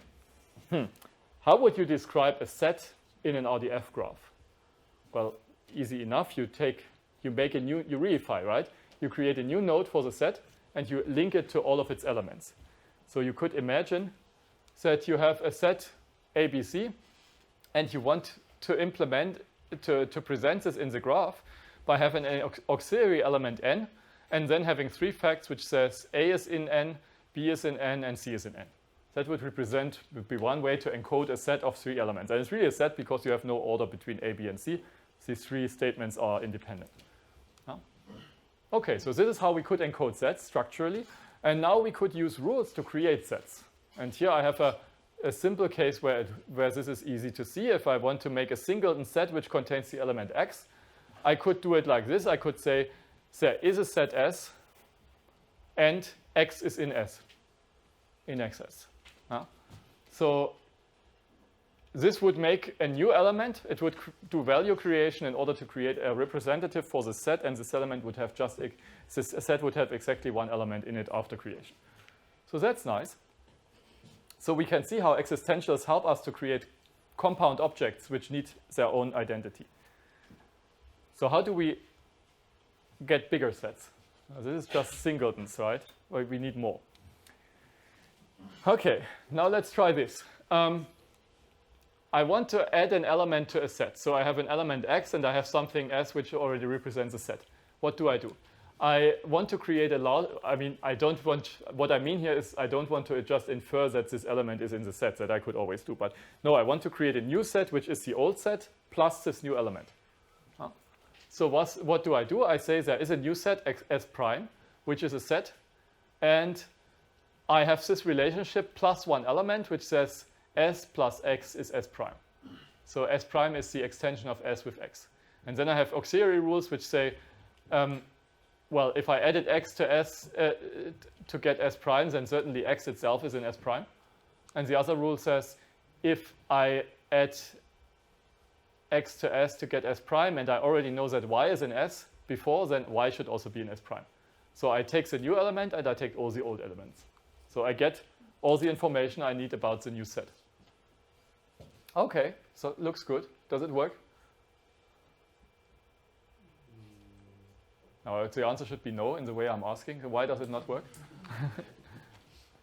Maybe because if you start with an element and then another, and then you start with them on the same, you end with two different sets. Yes, this is the right direction. So you could create several different sets that represent the same element. In fact, not just several, infinitely many. So here's a simple, basically these rules must lead to a non-terminating chase. Even if you use restricted chase and data log first chase, the best chases we have introduced here for terminations, it still doesn't terminate. Let's take a simple input. Let's say we have one fact which just says empty set is a set. We have no ins for this, it's an empty set. And then I have a driver rule which basically just says if there's any set I know about, I should add an element A to the set. So I should create another set which extends set by A. So that's the only thing I want to do in this program. But what will happen if I apply that? Well, I have empty set, so I will derive at element A empty set. So I will have the at element A empty set here, and it will lead to a new set, empty set plus one element. That's what I wanted, right? I wanted to add one element to the empty set, so that's fine. So I get plus one element, empty set A and 1. So there's this new set N1, which is the singleton set with A. And I will get all the ins for it, as that should be. But then, this new thing is a set, and it will again trigger this rule, and I will get at element A to N1. But if I have at element A to N1, I can trigger this rule again, and it will create a new fact which says plus one element. Oh, this should be N1 and N2. N1 and 2, and then N2 and 3, and 3 and 4. So I will continue to create more and more sets which are all formed by adding A to the same set containing only A, which seems wrong. And you would somehow think, okay, these are redundant sets because they are actually all the same set with just one element A. There's just one in-fact about them. But this is not blocked in the restricted chase. Why is it not blocked? Because this is a chain. Empty set is extended to N1, N1 is extended to N2, N2 to N3, N3 to N4. So you get a chain, a forward-looking chain in your facts. And this will be infinite, this chain. But an infinite chain is something you can query for. I mean, not for the infinite chain, but you can query for arbitrarily long chains and find that they are, there's a chain of length 1,000, there's a chain of length 1,000,000. All of this you can find out with positive queries. So any chase that would do something less cannot be correct. A chase has to create this arbitrarily long chain in order to match all these queries. So every algorithm that you could ever come up with, which is correct, will create an arbitrarily long chain. Of course, there's another way to create arbitrarily long chain matches. You could create a cycle. But again, you can check that, right? There is no cycle here. There shouldn't be a cycle here. You could just have a query which checks if there is a cycle. And this shouldn't match because these rules do not entail that there is a cycle. So any correct chase cannot create a cycle, but has to create arbitrarily long paths. So it ends up being infinite. So this is not working. We get infinitely many new things. Okay, so how do we make it work? And this was the novelty, the insight in these recent works. The analysis we can do here is we do need facts like this. So these facts seem to be a problem because they make a connection between the old set and the new set. And both of them are existential. So we connect two things which are newly created, and we create more things, and we build a longer and longer chain, and this seems to be is an issue. But we can't really avoid this. We need to have a fact which contains S and S prime, the old and the new set, because we have to copy all the elements along. If you don't know what is the old and the new sets, then you cannot make all the elements copied. Because you don't know how many elements there are. There might be 1,000 elements, and you cannot do the copying in one rule. You need to apply many rules to get everything across. And in order to apply many rules, you need to have something like this. Okay. So we cannot get rid of the plus one element facts. We could make them a bit look differently, but they are needed. But what we do is we need to derive more of them to block this rule. So the problem here is that this rule here, which adds elements, is applied too often. It's even applied to create new sets which are not different from the sets we already had. But in order to prevent a rule from being applied in the restricted chase, the only thing we can do is we can make sure that the head of the rule is already known. If it's already known with some substitution of S prime, it will not be applied again. So we need to derive some more plus one element facts in order to stop the problem. And which ones are they? Well, it's not difficult to see actually. So plus one element essentially says S union X equals S prime. And there are more X's for which this is true, and there are more S's and S primes for which this is true, and we just derive several of them.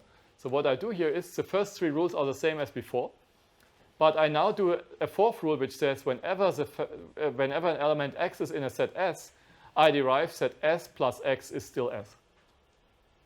Adding an element which is already in the set to the set again will not lead to a new set. It will lead to the set itself. So now I have no longer just a chain. I have a chain with a lot of loops. So one S going to S, S going to S.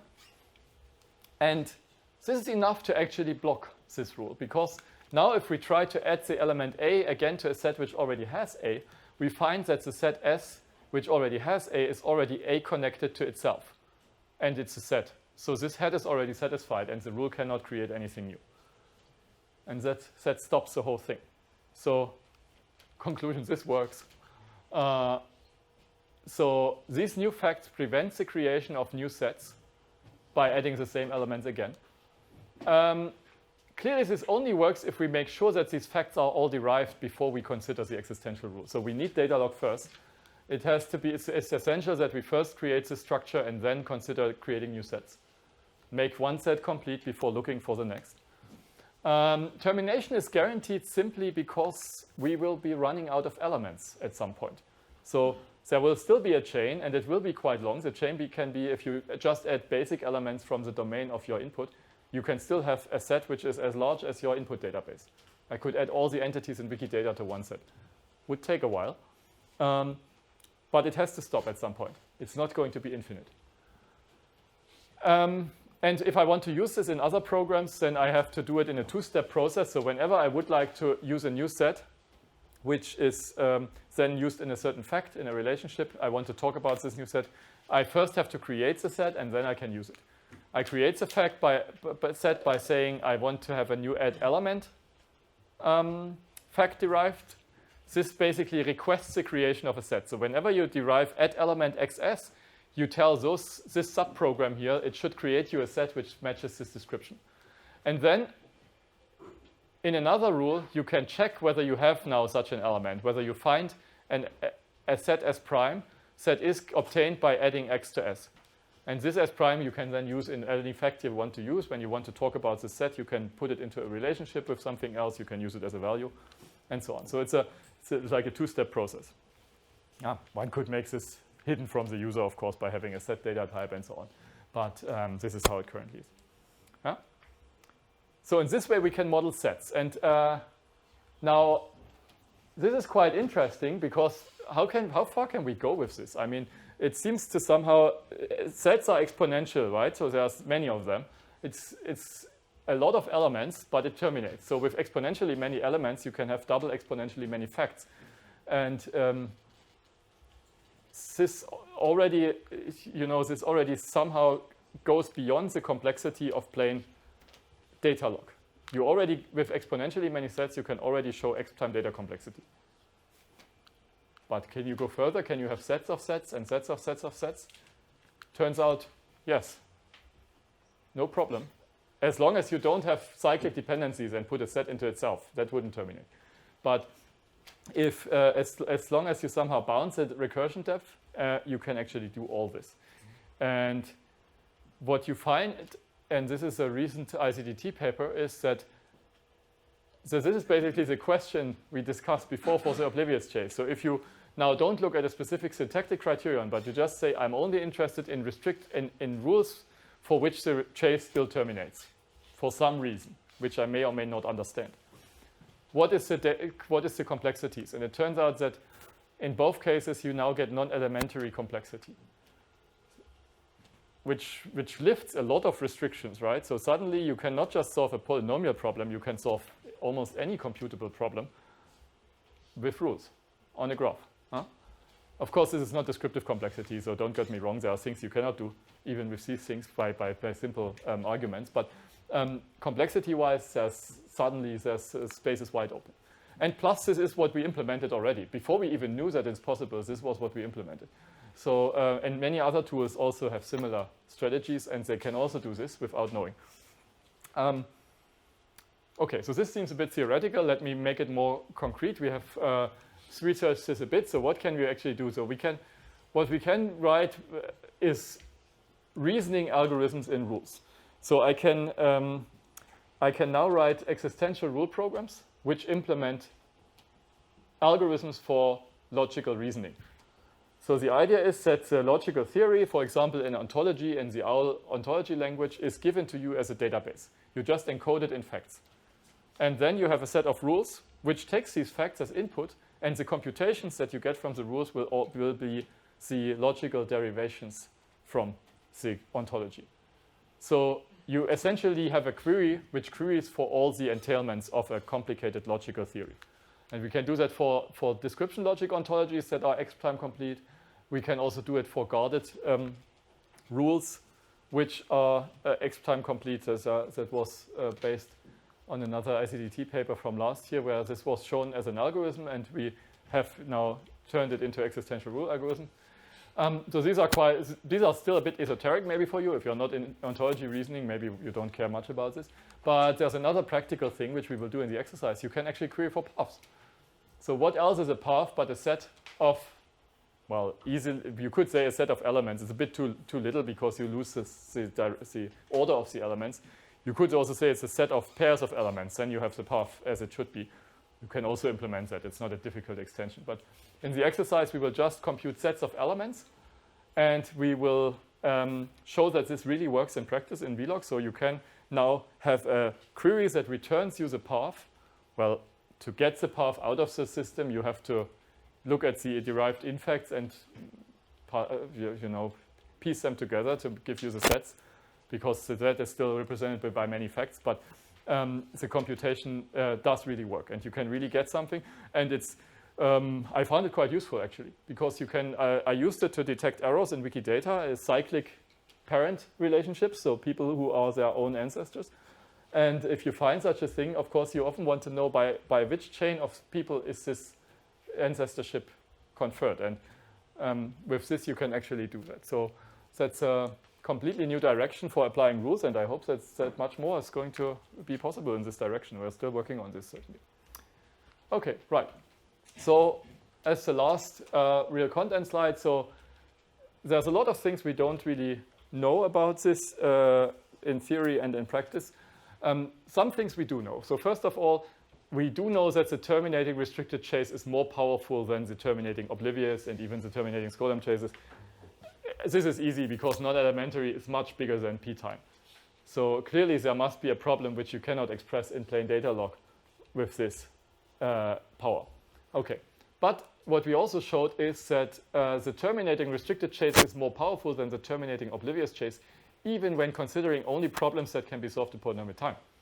So there are actually questions that are polynomial time, which you cannot answer in oblivious chase or Skolem chase, but which you can answer in existential rules, taking polynomial time to answer them. And this is surprising, I think. So even on the low complexity layers, you get more power than you had before. We also know about a number of open questions, which are all theoretically deserving and would really merit papers of their own. So first of all, we have no idea whether we gain any expressive power by the data log first strategy. What I showed you essentially relies on this. I said we need to first apply these rules in order to then avoid the existential. But actually, for the example I showed you, I have a workaround. I can do this in a way where the strategy is no longer essential, and it will work for everyone. But there could be other examples. So the question is the intuitive idea that it's somehow smart to apply data log first really helpful? Or is it actually doing the same, just maybe more easily? Maybe at a lower complexity? Maybe even if it's not doing really more, can we do the same things with less effort? Open problems. What is a good criterion to detect restricted chase termination? So I showed you a program and I argued this has to terminate because we are going to run out of elements and the sets are all generated and then it stops. Okay, this works for this one program, but it's not a good criterion. If you just give me 1,000 of rules, I should decide if it terminates or not. Of course, I cannot decide it, but maybe there would be one way to detect such termination reasons as I have hand-wavingly and pedestrian style argued here in the talk.